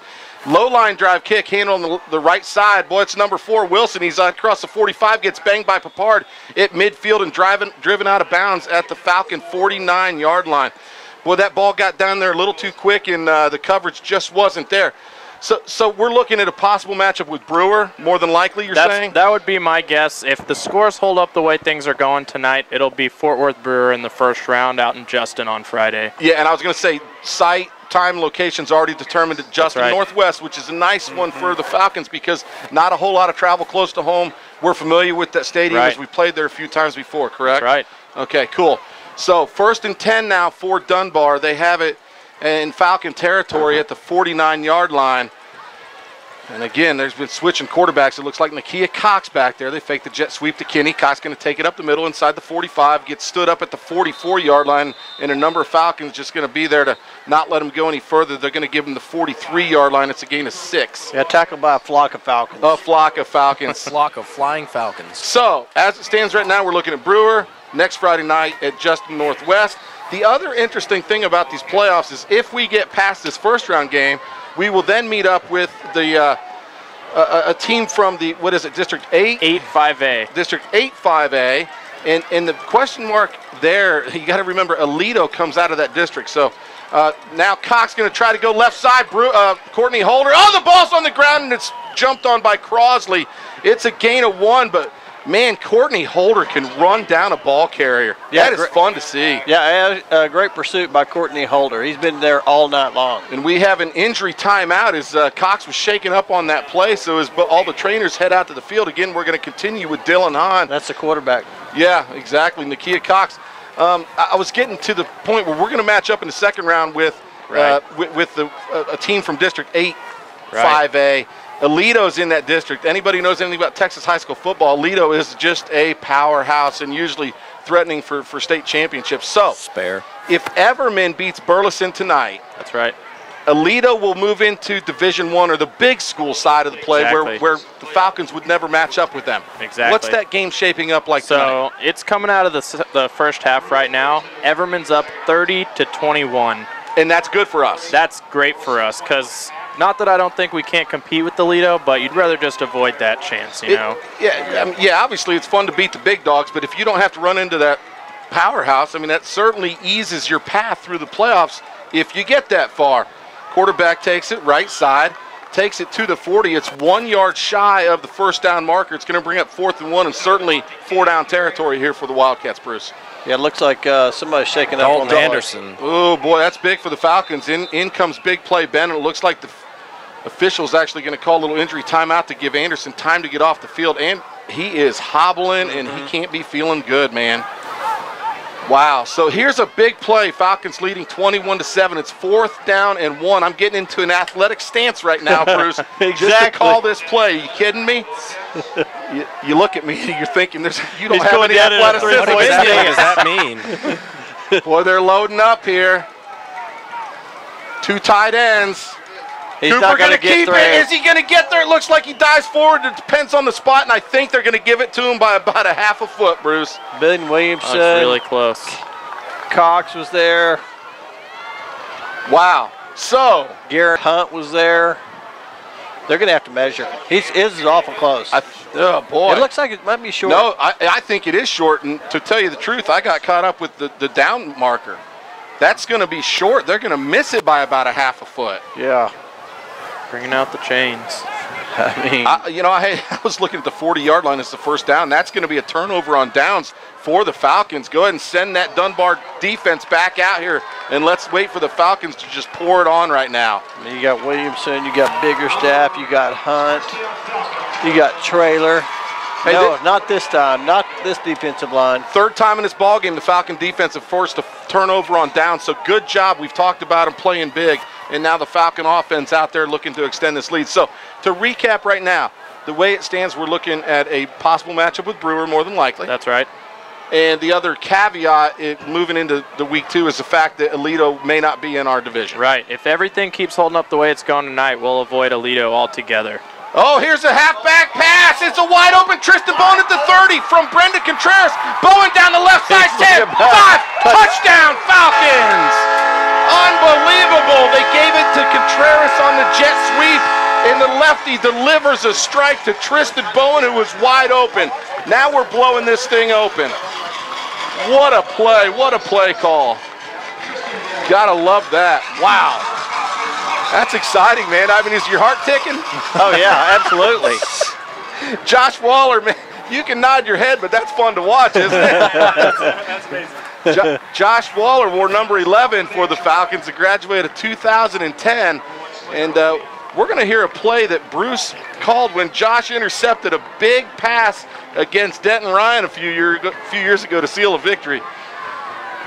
Man, that was fun. Falcons trying to get enough players on the field here for this extra point try. Slater saying, come on, let's go. It's down to 1. We're just going to take the penalty. Don't burn a timeout. I totally agree with that. Just back him up 5 yards, right? Josh is also famous for being illegally recruited by the Chili's of Louisville to take a softball trophy out of my hands.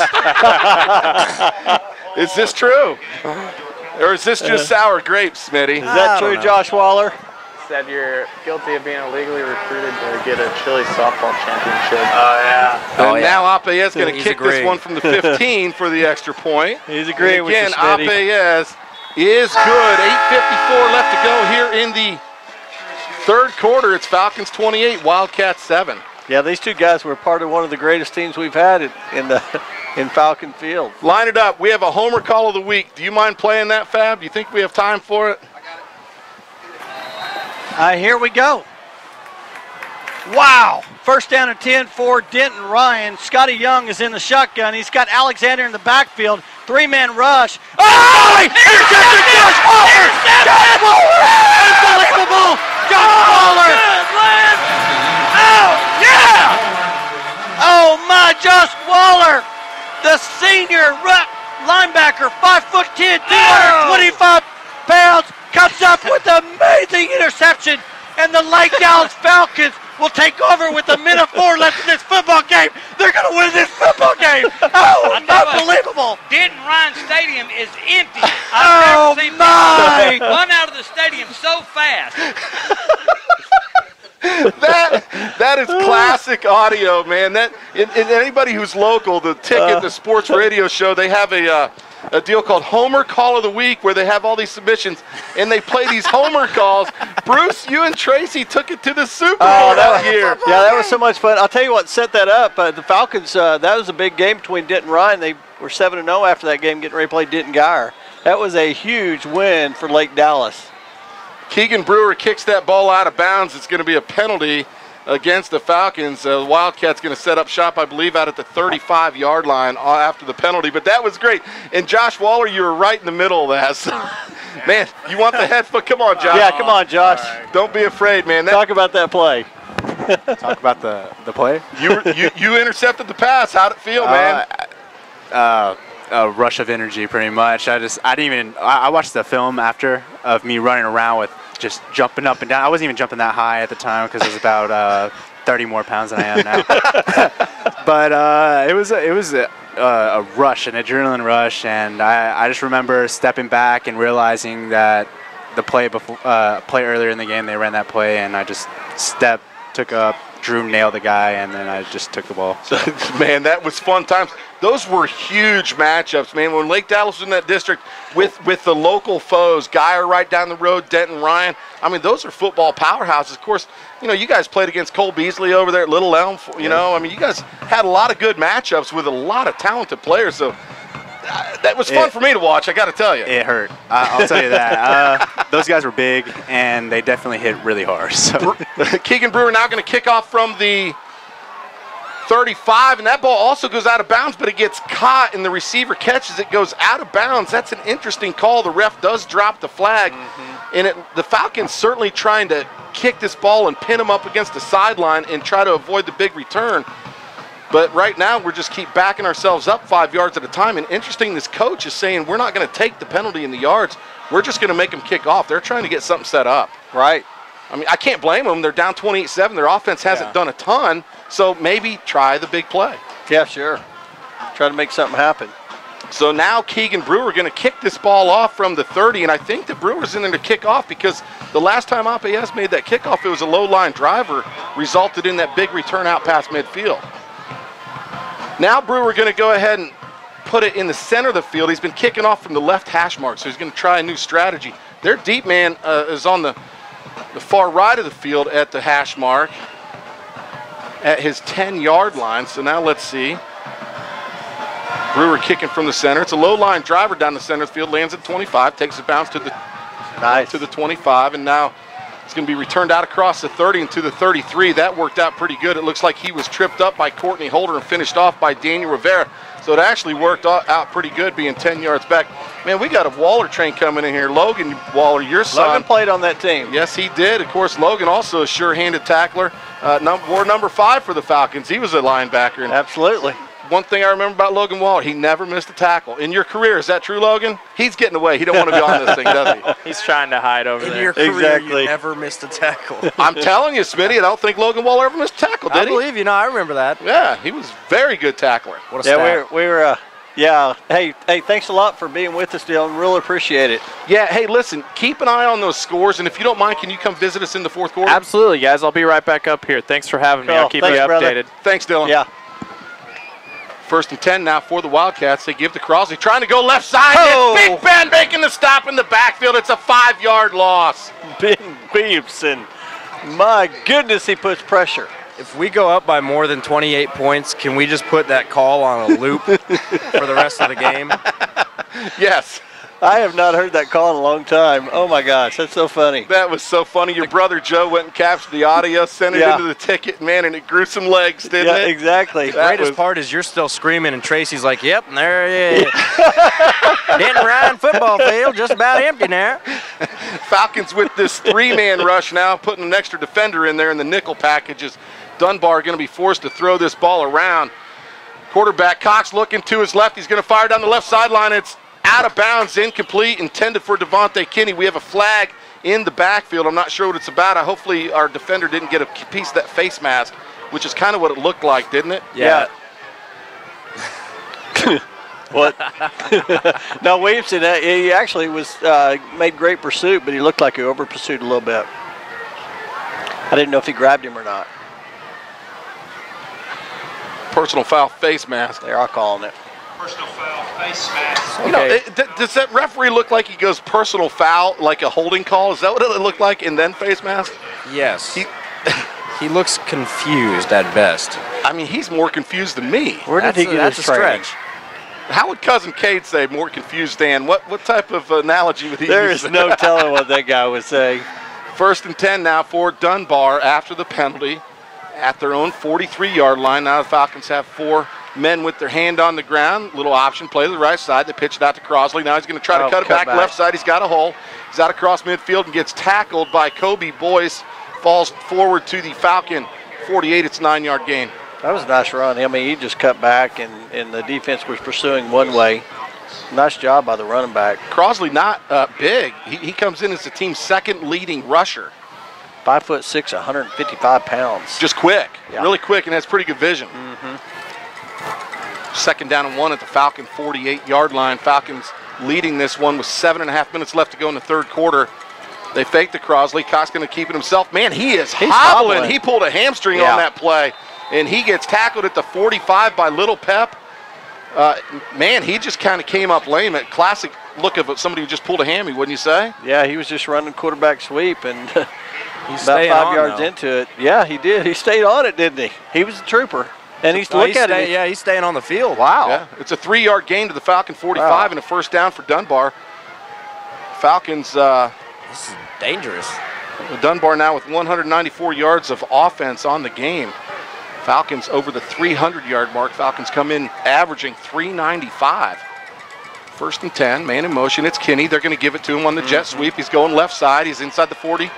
35, hits a few Falcons, and he's down to the Falcon 34-yard line. It's a pickup of 11. He ended up getting 10 yards, 11 yards on that play, and it looked like the Falcons had him shut down, but he found a crease. Yeah, he's fast. I got to tell you, he'll hit that hole, won't he?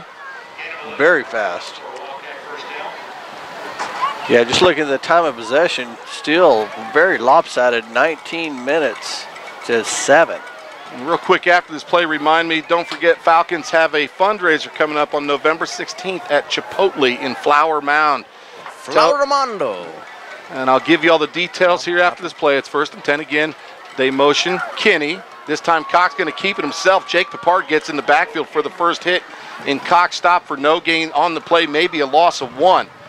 And it is. It'll bring up second down 11. But Chipotle at Flower Mound, you know the one down there near the Best Buy and the Lowe's right there at $24.99 and $407? Right. So you guys go there November 16th from 5 to 8. Tell them you're with the Lake Dallas Falcon football program.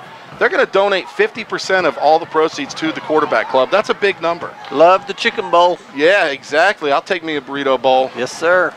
You got to get the burrito. Burrito. Second down and 11. It's caught by Kinney on the right side. Boy, he's just going to be plastered. It was Papard had him around the ankles, and Cox just came and finished it up at the 30. It's a gain of 5. Kane Cox hit him really hard. I felt it up here. But there is a flag on the far side of the field, it looks like. And this, it's on the Falcons. What was that? I don't know what this guy's calling. Honestly, did he make the call already? Yeah, it looked like he was hugging himself.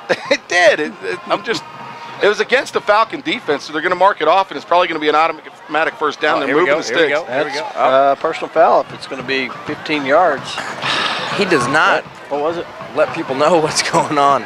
Also want to plug the 5th quarter tonight. The First Baptist Church of Corinth. I mean, looks like they're calling that a personal foul. It looks like a holding call, though, doesn't it? Yeah, it looked like personal foul on Ben Williamson. That's what I got from Parker after the play. They just grabbed him. First and 10 now for Dunbar at the 15. He's going to throw right side, little slant, hits McKinney. He's inside the 5. Gets hit by Papard and Little Pep. That was a missed false start. That running back started early. No doubt. I thought he had a lot of courage going into that crease. Yeah, he got hit. He First did. and goal inside the 5. They swing it out to number 11. He spins out of one tackle, gets tripped up by Kane Cox, maybe gains a yard down to the 1. Hey, also, the 5th quarter, the First Baptist Church of Corinth, they hosted after these home games, so it gives a place for all these students to get on over there. They'll have, inflatable stuff and food and drink, and just a good place for kids to hang out after the game. So if you know of any middle school or high schoolers that are looking for something to do after tonight's game, head right next door to First Baptist Church. What a great Corinth. partnership. That is a great partnership. Absolutely. They share the land, they share the space, and they really work good together, the school district and that church. Now it's second and goal. Up the middle by Crosley. He gets stonewalled, maybe lost a yard on the play. I don't know who had first hit. It might have been a few Falcons. Yeah, it was a gang of them. A flock of Falcons. A flock of flying Falcons. So that was a loss of 1 back to the 2-yard line. Now it brings up 3rd and 2. And again, it's fun to watch this Falcon defense in situations like that, because more times than not, they're going to stand up and make it happen. Crosley in the backfield with Nakia Cox. And they fake the elbow, a little option play to McKinney out to the left as he came in motion. McKinney down the left sideline gets hit and tackled out of bounds, and I think he's going to be stopped at the 1. Falcon defense did a good job of forcing that to the outside and getting him out of bounds. He had to take it all the way out there because he couldn't cut it up. That's right. There were 5 or 6 Falcons out there waiting for him. That's going to bring it to 4th and 1. Yes, very interesting play that was. Good creativity, wouldn't you say, Bruce? Very, very nice play. I thought he was going to lose about 5 yards. He did a nice job getting back. Yeah, timeout on the field called by Dunbar with 4:05. They're going to have it 4th and goal at the 1. So we're going to step away and you hear from a sponsor. This is Lake Dallas Football. Southern Comfort Mechanical, your hometown heating and air conditioning company. We specialize in air conditioning repair, AC preventative maintenance, furnace and heater repair. Locally owned family business operated by Lori Frazier, a former Falcon. Call today, 972-420-1700 to get the Falcon family discount. Southern Comfort Mechanical, where comfort is our middle name. If your kids' teeth are as tore up as Swisher Road, then hey, train tracks! You need to stop by our sponsor of many years, Dr. V. From brace faces to no spaces, creating beautiful smiles in Lake Cities. Corinth Orthodontics, located on Swisher Road.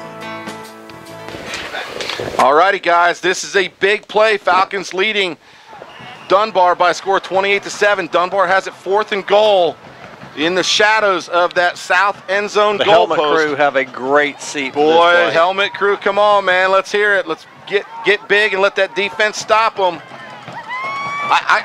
This is where our defense just usually tends to shine, man. They really come up big. Falcons trying to stop Dunbar for the 4th time tonight on downs. Cox gets low snap. It's on the ground. I don't know who recovered it, but it doesn't matter. It's going to be a turnover on downs. Cox able to cover it at the 7. That actually helped the Falcons out because it gives them a little more breathing room. You know, if they stonewall them, we're going to have it 1st and 10 at our 1, and now it's out to the 7-yard line, so that's a good thing. Yeah, of course it was. I mean, it was a low snap, so he had to pick it up. But number 37, Jake Papard was in there quick, like lightning. You know, he was in there quick on a lot of those plays during that possession. He's coming from that left outside linebacker position and really getting back there. Really doing a good job. Now Dagan with the empty set, 4 receivers here to the near side. It's 1st and 10 at the 7. Dagan going to keep it himself up the middle, gets hit at the 8 and falls forward out to the 13-yard line. That's a pickup of about 6. They're going to give him the 12 and we'll call it 5. Keep the clock moving. We have the 21-point lead. If we can pick up 5 yards at a time, I'll take that. How about you, Bruce? Absolutely. Brian Griffin now in the backfield with Dagan. We need to gain some back on time of possession. Yeah, that's the clock. Really lopsided. Would you guys believe 24 minutes to 7:45? That's a big difference. But it's interesting we have a 21-point lead. Hahn looking to pass, heavy pressure. He does have time. He fires deep over the middle, intended for Brewer. He's got him at the 45. Brewer breaking away, 30, 20, 10. Touchdown, Keegan Brewer. Unbelievable throw. That pocket was collapsing. Dagan Hahn just steps up and delivers a strike.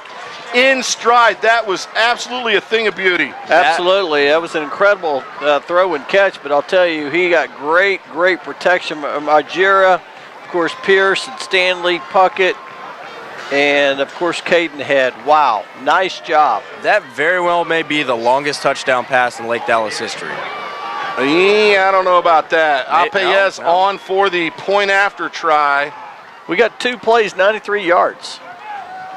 And Apeyes puts it right through. Exactly, a 2-play, 93-yard drive. That was an 88-yard scoring strike from Dagan Hahn to Keegan Brewer. Falcons 35, Wildcats 7.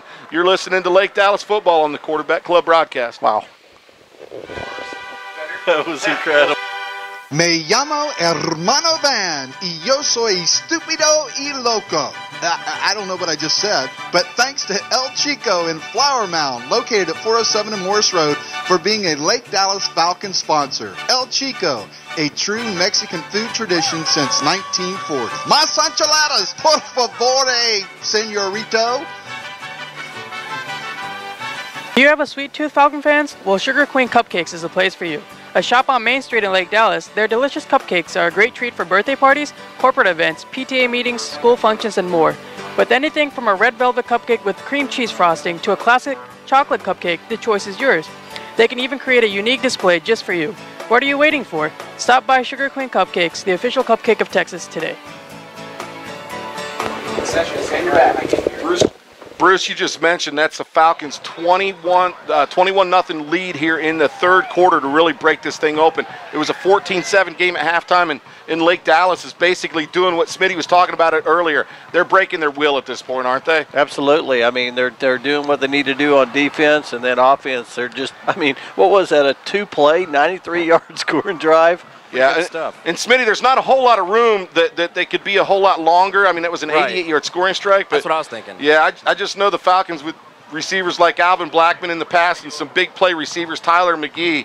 I'd be interested. I'd have to go back through my Elias Sports statistics book to figure that one out. Here's a big return by the Dunbar Wildcats out across the 35, and that ball carrier is just ripped down. Was that Courtney Holder? Looked like it. Man, he was smashed over there at the 38-yard line. That was a big-time tackle.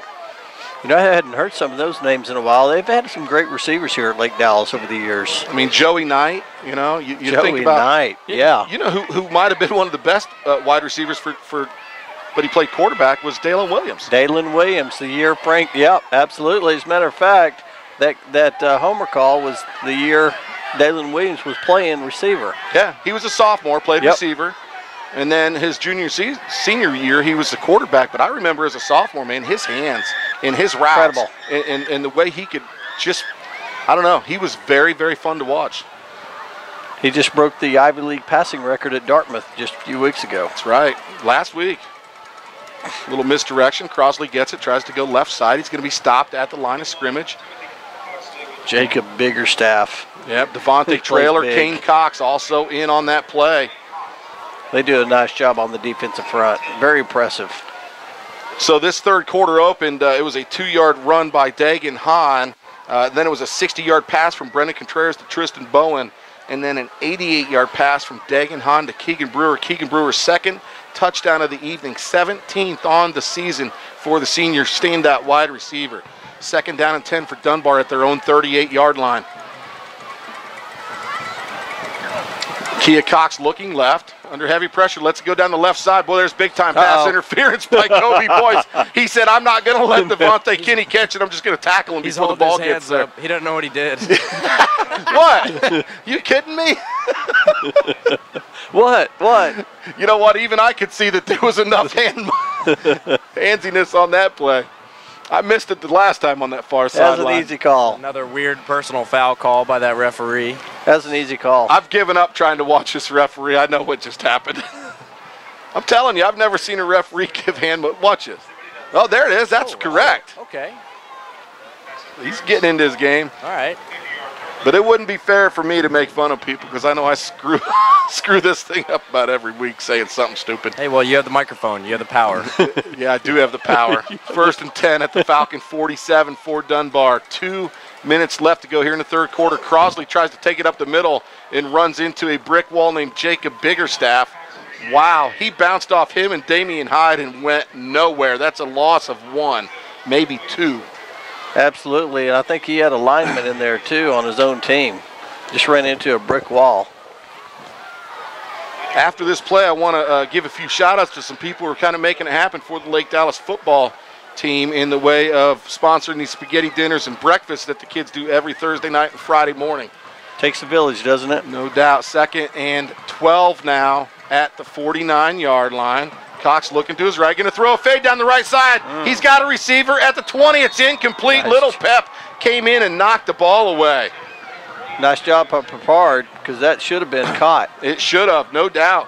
It's going to bring up 3rd-11. But, hey, the spaghetti dinner, and they do that on Thursday nights, that was hosted by the senior parents. So they all get together and say, hey, we're going to cook it, feed them, buy it, whatever they do. Right, Harv? Were you guys able to Senior week, so senior parents do it. The breakfast was Fathom Realty, so we appreciate Fathom Realty. I'll get into the speaker here in just a minute. 3rd and 11 for Dunbar. Cox looking to throw. He looks left, now goes over the center of the field. That ball's going to be picked off. Oh, how did Monty Jackson miss it at the 35?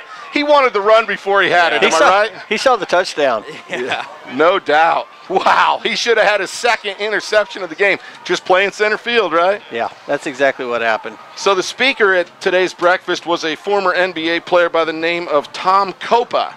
And I hear he gave a really nice speech. Basically, and it looks like Cox going to throw, and we're going to have a flag on the play. That ball was picked off, but everybody was basically standing around doing nothing by the time the ball was in the air with the whistles. It's a false start against Dunbar. It's going to back them up 5 yards and bring up 4th and 16. And obviously, trailing by 28, they have nothing left to do but go for it. But Tommy Copa gave a speech, basically, Harvey, from what I understand, just on setting goals and moving forward in life and kind of lining things up and giving these kids something to think about more than football, but kind of life applications, right? Right, because he didn't Harvey, do you read? automatically get drafted after college. Hold on, we're going to get Harvey on here in just a minute. It's 4th down and 16 now. Cox going to punt this one away. It's a low-line driver going to hit on the right hash mark, fielded by Keegan Brewer on one bounce at the 15. Oh, he's nice. dancing, making people miss. Now he's got a crease. He's out across 25, breaking it to the right side of the field. 30, 35, again makes another cut and gets out to the 45-yard line. That's a nifty 25-yard return. Shake and bake, that's what he does best. Well, so Harvey, Tommy Copa was speaking on. Yeah, so he was talking about setting goals. He was talking about that when he was in high school. He basically had written a letter to himself when he was 16, and that the teacher gave him or sent it to him in his senior year. So he had written down all of these things that he would like to do, you know, like win a state championship and be all district, all state, all of that fun stuff. And he said 99% of that became true because he had set a goal. And later after college, he... All right, Dagenhan gives to Brian Griffin up the middle, big hole out to midfield, picks up 10 yards and another Falcon first down. Sorry to shut you up. No worries. So he was talking about, like, after college that things didn't really work out for him. He just wanted to do, well, even for college, he wanted to be average. He wanted to be an average college player. And he said going average was really not the way to set a goal because it really was a detriment to him. Wow, very good. So you feel like the kids definitely got something out of that speech by this guy, right? Oh, yeah, they listened to him. Awesome. Yeah, you could tell that they were very in tune with what he was saying. In fact, he handed out cards and pens for them to write down their own goals right then and there. So that was very, very good for them. Looks like we're going to have a timeout called by Lake Dallas here with 25 seconds left to go in the third quarter. Falcons leading this one 35-7. And Harvey, we appreciate you giving us that information about our guest speaker today and what the Quarterback Club does for these kids. So you're listening to the Falcons on the Quarterback Club broadcast. Is your AC or furnace on the fritz, or are you looking to save some money with an energy-efficient upgrade? Well, search no more. Look to Maston Air Conditioning and Heating for all your heating and cooling needs. Family-owned and operated, located right in the heart of Lake Dallas. Give them a call at 940-321-5392. James Wood of Decatur and Denton, your source for new and used Chevy, GMC, Cadillac, and Buick. Push, pull, or drag your old sad ride in today and roll out in style at James Wood, Denton, and Decatur. All righty, Falcon fans, we're back. It's 1st and 10 for the Falcons at midfield. This time the give to Tristan Bowen. He's trying to stretch around the left side, makes a cut. He's inside the 45, still on his feet. Gets hit at the 41, driven back, but they're probably going to give him progress. It looks like to the 42-yard line. It's a gain of 8, and this will probably be the last play of the third quarter. Nice job there by Bowen. I'll tell you what, he was going to turn up on the inside. He got a couple of blocks, and then it looked like everybody kind of stopped because they thought he went out of bounds. Yeah, they did. It certainly, and he kept his feet and kept charging. Right. Wow. It's the end of the third. Wow. Hey, that's going to do it here at the third quarter. We're going to keep it right here, though, as the Falcons have this commanding 35-7 lead. Again, the big picture in this game is the fact that if they hold on and win it, the Falcons go 6-0 in district for the second straight year. In 6-5A football, they'll be 12-0 over the last 2 years. And basically dominant. You know, the closest game they've had was I believe, the 17-7 game at Grapevine this year, and then an 8-point victory in Birdville. Both of those on the road against pretty good football teams. We have it pretty good. We've had it pretty good for several years since Coach Young's really took over the program, because I remember being here from 95 to about 2000, where we were not a very good football team. It was lean. Hey, you remember the Falcons made the playoffs one year. They were in such a bad district. They made the playoffs with a 3-7 record. 3-7. They beat Little Elm. And they had to play Everman. Yep. They got beat 78-0. Yeah, that was your son on that team? Yeah.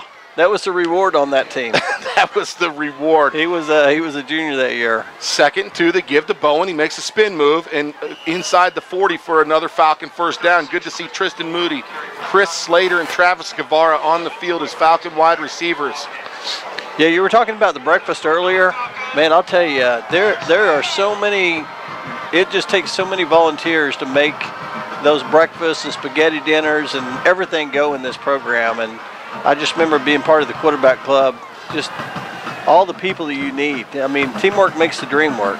Tell you a couple really hard workers that help out every Friday morning at the breakfast. I unfortunately have only able to attend about 3 of them this year. Get to it after this play. 1st and 10 for the Falcons at the Dunbar 38. Nice it's Brian Griffin going to cut at the hash mark. He gets back to the original line of scrimmage. No gain. But it's also people who have been listening to the Falcon broadcast for the last 3 years. Clay and Kay Pierce, they're so faithful, and they're there every week. Harvey's up here shaking his head in agreement. And what would your Friday mornings be like without Clay and Kay Pierce? It'd be just you. Wow. Are you doing the breakfast? So, yeah, Harvey's there Very every nice. weekend, and Clay and Kay go out there and they set up this buffet for, and we've talked about it, man. When that prayer is done, it's like a stampede. Those kids hit that buffet line. Real quick story. The first year we started helping with the breakfast, they were actually doing it out at the, what was the place called? Anyway, we were Duck Inn? Yeah. Really? No, it wasn't. It was next to the Duck Inn. Oh, the VFW. VFW. Yeah. The VFW. Anyway, we were cooking the food. 1st and 10 for the Falcons at 23. They give to Bowen. Boy, that pile's being pushed by those big uglies, and Bowen keeps his feet moving down to the 18-yard line. It's a gain of 5. Yeah, so the volunteers were recruited to actually go down and meet at 4 o'clock in the morning and start cooking food at the VFW. And so I remember whenever we moved over to this stadium, we partnered with the church. We started catering the food in with IHOP. And that was, oh, man. Made it a little easier on the volunteers. A lot easier. Yeah, but it's still a lot of work. Incredible amount. Falcons in the red zone once again. We're in the 4th quarter. They are leading this one by 28. Falcons over 400 yards of offense. Still only 10 minutes of time of possession. Tristan Bowen goes left, cuts it back center. Man, he just won't go down, and he bulls his way down to the 11-yard line. Wow, that's a 7-yard gain, and those are tough 7 yards, huh, Bruce? I was actually looking over here at the helmet crew. Yeah. People don't realize how much work goes into that. Incredible amount of work. I mean, you look at it. I mean, taking that down, putting it up, taking it down, traveling. Incredible work. Hey, give that helmet crew a little round of applause. That's Way right. to go, Slater. That's right. Yeah, Conan. Yeah. They do a great job.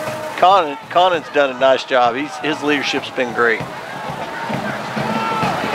Dagan this time gives the handoff to Brian Griffin, takes it up the middle to the 6-yard line. It's a gain of 4 yards, 5 yards. Yeah, that is a lot of work because, again, you're talking about people who have to be there week in and week out, and they make that commitment. Of course, they're going to come because most of them have a kid playing. Right. But still, though, it's a dedicated deal where you got to be there or else it's not happening, So we appreciate everything the helmet crew does, and you're right. You've seen it firsthand. You were the president of the quarterback club for how many years? Yeah, 3 years. I was actually thinking about this broadcast. This is like a ESPN production in here. Word. Just without the talent. Hey. They give to Bowen. He's trying to go left side. He makes the cut, slips a little bit, still keeps his feet, and is able to get down to the 3-yard line. That's a gain of 3 to set up 3rd down and short inside the 5. Yeah, 7-play, 54-yard drive so far. Gain of 3. So 3rd down and 2. That doesn't sound like Tim May doing the PA. I think they hired the guy that was doing the Dunbar marching band to finish out this one. Wouldn't that be something? Oh, man. Bruce, I remember when you were on the quarterback club, though, you had a really good team, and because it takes a lot of folks. This time to give to Bowen, he's met in the backfield, going to be stopped for a 2-yard loss. It's going to bring up 4th and 3 at about the 5-yard line. Yeah, I mean, we were talking about that earlier. I mean, you've recruited a great team for the broadcast, and that's because everybody takes ownership. And I think that's what Conan's done, the same thing. He's got people that have taken ownership, right? And it makes his job easier. I mean, it's a tough job. It's a lot of work. Yeah. Of course, when I was recruiting David Laubacher to be president behind me, I told him it wasn't really a lot of work. Nice. Right? And so. Oh, you got this. You got this. And then he got in it, and he said, oh, yeah. You're not telling me the truth. But, yeah, no. Line of scrimmage, the 5-yard line. Chris Slater kneeling at the 12. Alpayez on for the 22-yard field goal try from the left hash mark, and Alpayez going to boot it, and it's right through his uprights. It's Falcons 35, Dunbar Wildcats 7, and this one we're starting to get the big picture on what's happening here. We have just flat out dominated the second half of play. Let's get old Dylan Hahn back in the booth. Yeah, we need to get some updates here from Dylan. Hopefully he makes his way up there. Absolutely. Put out a call over the PA. You talk about ownership, Bruce. I took ownership of your water bottle just a minute ago, and I swigged down some of your water, so I hope you don't mind. It's like the community turkey leg. I'll never forget it, man. What's mine is yours. Hey, yours is mine. Hey, we got a shout out to Kevin Epperson, my brother-in-law. Apparently he's camping down there at Pilot Knoll in Highland Village, and he says loud and clear. He said we sound like a bunch of homers, so we appreciate the compliment. Yeah, that's what we do. No doubt. That is fun. Bringing more excitement than those Cowboys this year. Ooh, there's a shot. I'll leave it wow. at that. Hey, I'll tell you what, though. I've listened to you guys quite a bit this year. And St. Nick, that guy's got a great radio voice. This isn't recorded, is it? He just he just can't form sentences as clearly as most. No, he does a great job. You guys are doing a great job with this year. Well, you know, it's funny because when you and Tracy were doing it, you know, and Tracy is such a character. Yes. You just can't come in and replace Tracy Cade, so Right. you just got to kind of do what you do. Right. Do the best you can do. But it was so fun listen, you guys, and right now we're kissing each other's butt and all the rest of that stuff. That's what we do. But it's kind of fun. And Rain Man. Nick has done a great job. You'd be amazed at the things he does for this team financially, that's for sure. This kickoff fielded at the 15, and wow, that return man upended by number 10, Zach Carmel, at the 30-yard line. He took a hard fall, didn't he? He did. Yeah. Nice job. So, no, but it is cool. This broadcast thing is fun. It's fun, and hopefully we, from a listener standpoint, you guys enjoy it, and we bring you the information. And if you can't be here, hey, have fun listening to the Falcons. Well, and I know it's a lot of hard work, whatever you do, but at the end of the day, you're not here if you don't want to be here, right? And I think people enjoy it, and it's fun to be around this program, and you got to give credit to Coach Young for that. We were here, before that, and it wasn't quite like this, and he's created a great environment.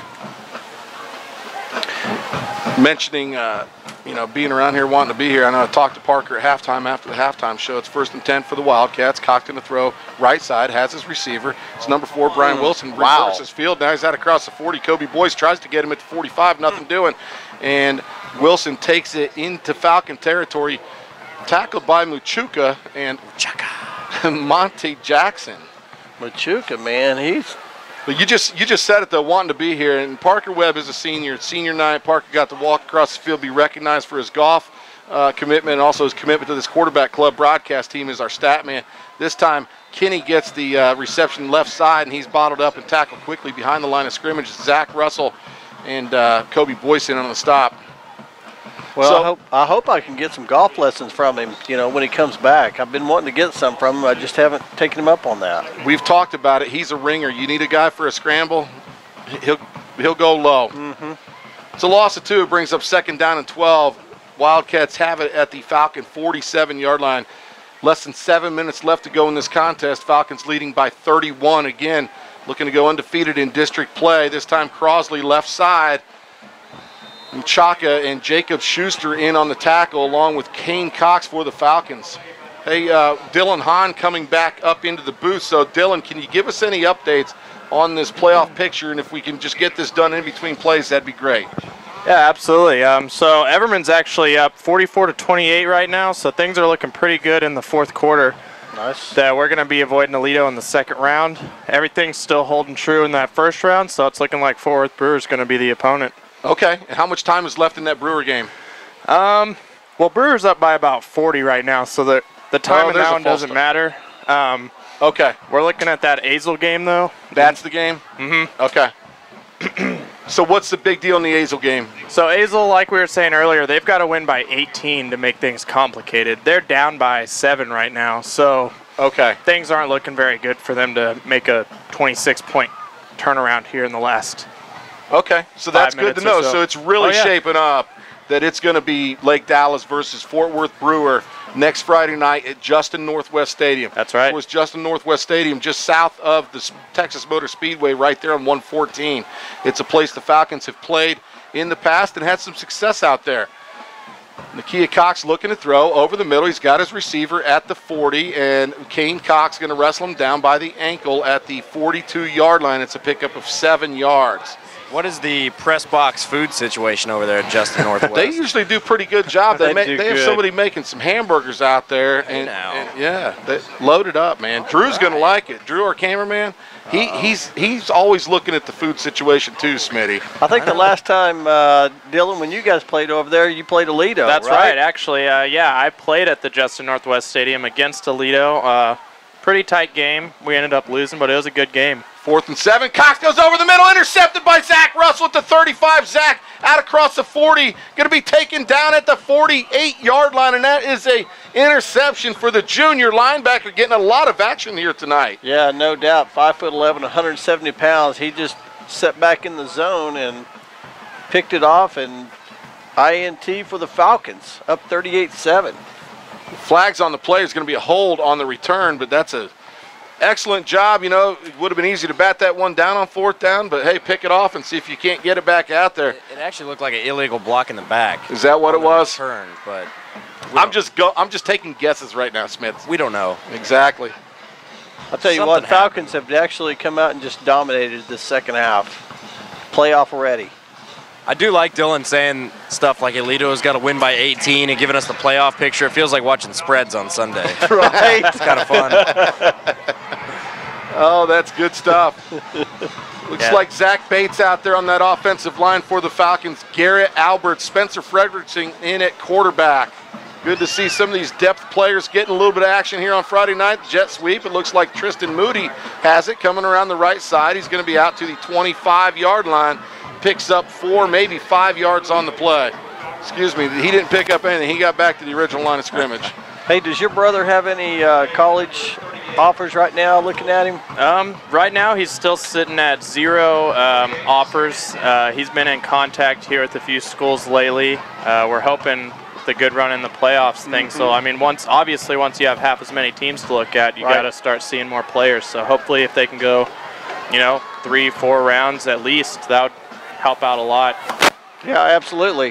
Christian Gomez, the running back for the Falcons, man in motion. It's Christian Covington. They're going to give it to him, headed toward the left, and he's going to get back to the original line of scrimmage out to the 26. Smitty, you know what? I looked at the scoreboard. It says the ball's on the 21, and it's actually at the 26. So there's a reason I get fouled up. Yeah, we're just in a little give-up mode right now all around. We're just trying to run the clock and get out of this one, and, pretty good stuff. Man, this has been fun. We've gone through these games where the Falcons rolled and it's halftime, and we're our starters are out by midway through the first quarter, and it's just kind of, a win's a win. It's fun and everything, but there's certainly a game like this where it was 14-7 at half, and you're going, man, we got to come out and play good. The great thing about this game is that the Falcons answered, and they made those adjustments, and they basically said, all right, enough's enough. We're done playing around. Spencer looking to throw. He's going to be sacked at the 20. But, man, it was just so good to see the Falcons. They looked so sharp coming out of the half. Everything they wanted to do, they executed. Coach couldn't be more happy because going into that halftime locker room, talking to Smitty, you could hear the frustration in his voice. Right. We weren't sharp, The penalties were killing us. Was it tense? Was that a scary interview, Smitty? It was terrifying. I like how you said, let's not put the cart before the horse, but... Yeah, I don't want to get ahead of myself here. Wow. I thought I was going to say put the horse in front of the cart, mess that up. I was real nervous about that. Wouldn't be the first time the Falcon broadcast team has screwed something up. Looks like Keegan Brewer on to kick this ball away for the Falcons. It was 4th and 15. It's going to land at midfield, take a Falcon bounce, and be downed at the 40-yard line by Daniel Rivera with 2:33 left to go in this contest. Falcons leading big. It's been nice to have Dylan in here tonight. Has this been big or what? We've been like, we don't know. Absolutely. He just shed the light, but he made it so clear. Obviously, there was a lot of information, which was kind of confusing in the points, but you did a great job with that. Well, I hope he knows from now on he's our playoff picture correspondent. I'll be here for any playoff information you need. I like to try and keep myself updated. It gets really complicated, especially with those tiebreakers, but now that we're getting started next week, should end all the complication. It's just one team against another, you know. Exactly. Yeah, it's pretty cut and dry at that point. 2.5 minutes left to go. Falcons going to wrap up their second straight division championship, being undefeated. This ball is was put on the ground by Kenny. Now he's coming back here to the left side. A lot of Falcons chasing him. Oh, the ball's up in the air again. Let's see if we were quick enough to get it there at the 41-yard line. Looks like Dunbar ball. So Kenny ran 45 yards to gain 1 and put the ball on the ground twice. That was a very interesting play. A gain of 1 yard. A gain of 1 yard. That was 45 yards to gain 1. I mean, he did a lot of running. It was a fun play to watch. It was very fun. We're less than 2 minutes left to go here. Very fun. Falcons going to finish this regular season with an 8-2 record. A lot of adversity they had to go through as a team, especially due to the injury to Dagan Hahn that set him back. It didn't allow him to come back toward the middle of the season. He, in 4.5 months, overcame an ACL tear, and he got back into big-time form. You know, last year he was a district MVP player of the year with good reason. Of course, he came back with some of his big playmakers, Keegan Brewer, Courtney Holder, a lot of that offensive line in the name of Chase Stanley, the center, Cody Pierce, the left guard. Shagun comes back. Of course, the defense, we come into this year not knowing what to expect with our defensive line. They turn out to be stars. It made a big impact and allowed the secondary to play better as Crosley runs for a first down to the Falcon 43. Of course, Hahn threw. He was 9 for 16 tonight for 296. Wow. 9 completions for 296. Yeah, 9 completions for 296 yards. Of course, he had that one for 88 yards. Well, we got Hahn for 238 because it was a 60-yard pass from Contreras. Yeah, 238. That's right. Yep. Oh, gotcha. And so 8 for 15 for 238. Dagan, 18 touchdown passes in those basically 5.5 games that they had to play. So he came back and put up big numbers. Now Zach Russell going to chase down Crosley. I got to tell you, Zach Russell's a fine player at that linebacker position. That's going to be a keeper for next year as he returns as a senior. It's been a very fun season for the Falcons again. I mean, I'm very repetitive, but 6-0 in district play for the second year in a row. I mean, that's awesome. That's what you're striving for, right? You want to be a district champion. Well, that's goal number 1, right? Yep. When you start the season out. Right. We start listing our goals in district champ, right? And then undefeated, whatever it is, but you got to start somewhere. Yeah, absolutely. Wow. Game went quick. This will be the last play of the game, more than likely. That pass is caught by Kenny over the middle. He stopped at the 36-yard line, and the clock hits 0. You hear the train horns. That's a Falcon victory, Bruce. That is great. Hear the horns. Looks like they tried to dump the water cooler on Coach Young down there. Got him a little bit wet. Wow, somebody's throwing ice at him now, and he's like, yeah, cut that stuff out. But a convincing win here at Falcon Field on senior night. It was tight early. It was kind of touch and go. We weren't sure what was going on. Dunbar seemed to be a formidable foe. What's up, Smitty? Someone just doused Coach Young with the water cooler, and he was not happy. No, not in the least. So, what a game. Bruce, we certainly enjoyed having you up here in the booth. Thanks for coming back and joining the broadcast team. This has been fantastic, just like the good old days. Just like the good old days. No, it's an honor. I appreciate it. And thanks for Dylan for coming up tonight, man. This was really helpful. Anytime, guys. Yeah, I'm always down there in the stands. So I'll go over some real quick stats here. Lake Dallas, first downs 15-14. They win. Total yardage 446 to Dunbar's 257. Passing yardage 298 to 116. We carried the ball 25 times for 148, an average of 6 yards a pop. The funny thing is, on a 38-7 game, we end up only having the ball 12 minutes, to their 36. So that was really interesting. Looking at do you mind toggling over to the individual stats real quick? And I'll just give you a quick rundown. But Dagan Hahn in the passing department, 8 of 15, 238, 2 touchdowns and an INT. Brennan Contreras, 1 for 1. It was the little halfback option. He hits Tristan Bowen for a 60-yard touchdown. Carrying the ball, Dagan 7 for 94 and a touchdown. Tristan Bowen 6 for 25. Courtney Holder 5 for 8. And of course the opening score of the game, Brian Griffin 2 for 15. Keegan Brewer 2 for 15. Spencer 1 for -5. Devontae 1 for -4. Receiving, Keegan Brewer 4 for 177, a long of 88, 2 touchdowns. That takes his touchdown total to 17 on the year. Daniel Rivera 3 for 34 and 18, along of 18. Tristan Bowen, 1 catch, the big one, the 60-yarder from Brendan Contreras for the touchdown. And again, that was the point in the game where the Falcons were just taking it away and stomping on their throat. Those are your individual statistics here. Just a very fun night, and senior night, the Falcons get the big victory. We appreciate it. Harvey, I see you get the headsets on. You got something to say? Yes, sir. One more stat I want to point out is that it's only 28 miles to Taco Villa. Oh, hey now. You want to go? Let's do this. I am in. 28 miles, brother. Well, again, let's see how many empanadas Dan can eat tonight. It's always questionable. Sopapillas and soft tacos. Yeah, sopapillas and soft tacos. I'll go. Over under is 48. Hey, we appreciate it, guys. Again, Falcons district champs of District 6 of 5A football in Texas. They're 6-0 for the second time of the year. Congratulations to those Falcons. Well-deserved on a fine season. This is the final game from home. Next week, you'll hear us from Justin Northwest. As Dylan Hahn was saying, more than likely we'll be playing the Fort Worth Brewer Bears, actually from White Settlement. So anyway, that's the deal. We appreciate it. Bruce, did you have any other comments on this game? That's it. Hey, go Falcons. Big time. This is where the season begins, right? Yeah, playoffs start now. The season starts today. Smitty, anything else from this game? Well, like I said, I mean, these games are always a lot more fun when they're close, and I think we're about to have a fun couple weeks of broadcasting. Or should I say few weeks or multiple weeks? Well, we're hoping it's 6 weeks, no doubt. Yeah. All righty. Hey, for Smitty on the sidelines, for Fabulous Fab taking care of us technically, for Drew, our cameraman, Parker, our stat man, Brother Bruce, thanks for helping me out. I'm Dandy Dan, and we'll see you next week.